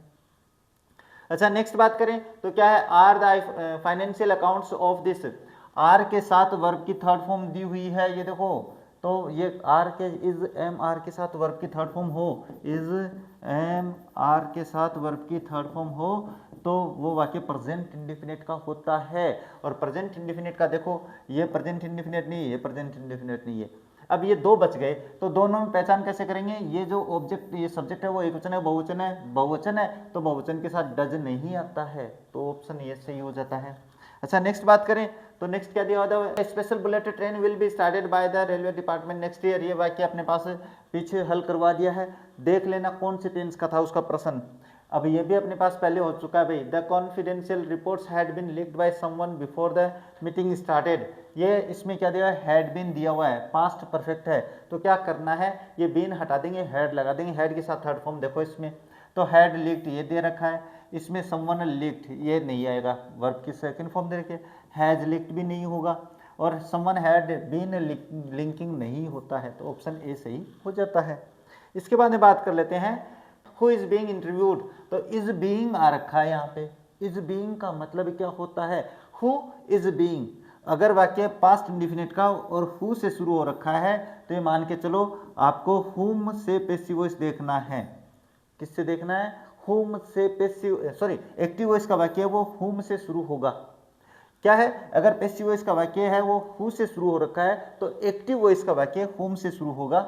अब देखते हैं, इज बीइंग दिया हुआ है तो प्रेजेंट कंटिन्यूअस है, तो हुम से कौन सा है? तो ये गलत है। हुम is the manager interviewing for the senior post, ये सही है, पहले आ चुका भाई ये प्रश्न। अच्छा, इसके बाद में दिस कॉम्प्लेक्स वर्डिंग एरर, ये भी आ गया भाई पहले, ये आप उसमें देख लेना अपने टेस्ट में, क्वेश्चंस में। The honest employee should have been rewarded by management, ये भी बिल्कुल वही है, शुड वाला वाक्य है, तो शुड के साथ हैव बीन दिया तो शुड हैव ही होना चाहिए, तो ये नहीं होगा। देखो शुड के साथ हैव इसमें दिया हुआ है, इसमें हैड आ गया, इसमें हैव है लेकिन वुड कर दिया, तो ये गलत, ये गलत, ये गलत, ये सही है। इसके बाद में बात करें तो क्या है? The assistant has to sterilise all the, अच्छा ये बिल्कुल वही है भाई, अपने पास हैज टू दे रखा है, इसमें हो जाएगा ये असिस्टेंट के अनुसार हैज टू। ये थोड़ी सी समस्या आएगी भाई, ये मेरे नियमों से कर सकते हो आप लोग, नहीं तो नहीं कर सकते हो। ये भी रिपीटेड है भाई क्वेश्चन, इसमें भी आप देख से लेना, लेकिन ये तभी कर पाओगे जब आप ये नियम जानोगे, है ना। एक्टिव वॉइस का ये अपने पैसिव वॉइस का वाक्य ये है, तो आपको करना क्या है? ये जो है ना इसको इन्फिनेटिव में अपने एक्टिव वॉइस में बनाना है। और अगर इन्फिनेटिव जो पैसिव इन्फिनेटिव है, यानी पैसिव इन्फिनेटिव क्या होती है भाई? पैसिव इन्फिनेटिव मैं बता देता हूँ, एकदम आसानी रहेगी पहचान करने में। ये रहेगी आपके पास to plus be plus verb की थर्ड फॉर्म रहेगी, इसको आपको चेंज करना है टू प्लस वर्ब की फर्स्ट फॉर्म में, तो जिसमें ये दिया हुआ हो ना वही आपका सही होगा। तो देखो ऑब्जेक्ट और सब्जेक्ट का ऑब्जेक्ट तो बनाना ही है, तो ध्यान में रखना है। तो the technical team is to install high speed fibre cables, तो अब इसमें देखो गलती क्या है? द टीम है वो एकवचन है, जबकि ये बहुवचन हो गया। ये यहाँ पे इजमार है, तो यहाँ पे हैज हो ही नहीं सकता, वाज नहीं हो सकता, तो ऑप्शन ए सही हो जाता है। इसके बाद में देयर इज नो मनी, ये वो देयर वाला नियम है, ध्यान से समझ लेना। इसके बाद में ये अपने पास वांटेड टू बी कंप्लीटेड, ये अपने पास वो है समय जिसमें subject plus verb plus object plus उसके बाद में इन्फिनेटिव आए, तो देखो सब्जेक्ट आ गया वांट्स, ये वांटेड है, इज वांटेड है तो वांट्स ही होगा, the project to be completed ये हो जाता है। अब इसके बाद में आपके पास ये वो जो क्या है डायरेक्ट इनडायरेक्ट वाला वो वाक्य आ जाता है। अब इसके बाद में ये जो आपके अपना जो टेस्ट है वो अब कंप्लीट हो गया है, इसका सारा कंप्लीट सॉल्यूशन मैंने आप लोगों को बता दिया है। अब जितने भी बच्चों ने वो टेस्ट दिया था अपने पास, कितने लगभग 1500 बच्चों ने टेस्ट दिया है भाई, लगभग 1500 बच्चों ने, और इसमें से जो 70% बच्चे हैं, जो 70% बच्चे हैं उनके मार्क्स है वो 50% से भी कम आ रहे हैं, तो ये थोड़ी सी सोचने वाली बात है। आपको थोड़ी तैयारी एक्स्ट्रा करनी पड़ेगी आपको, अगर अपना सपना जॉब लगने का पूरा करना है तो मुझे लगता है आज की क्लास को बस यहीं पे कंप्लीट कर देते हैं और भेजते हैं आप लोगों के लिए एक नया टेस्ट नए टॉपिक के साथ, और मिलते हैं अपने नेक्स्ट क्लास में नया टॉपिक लेकर। तब तक देखते रहिए हमारा चैनल। जय हिंद, जय भारत।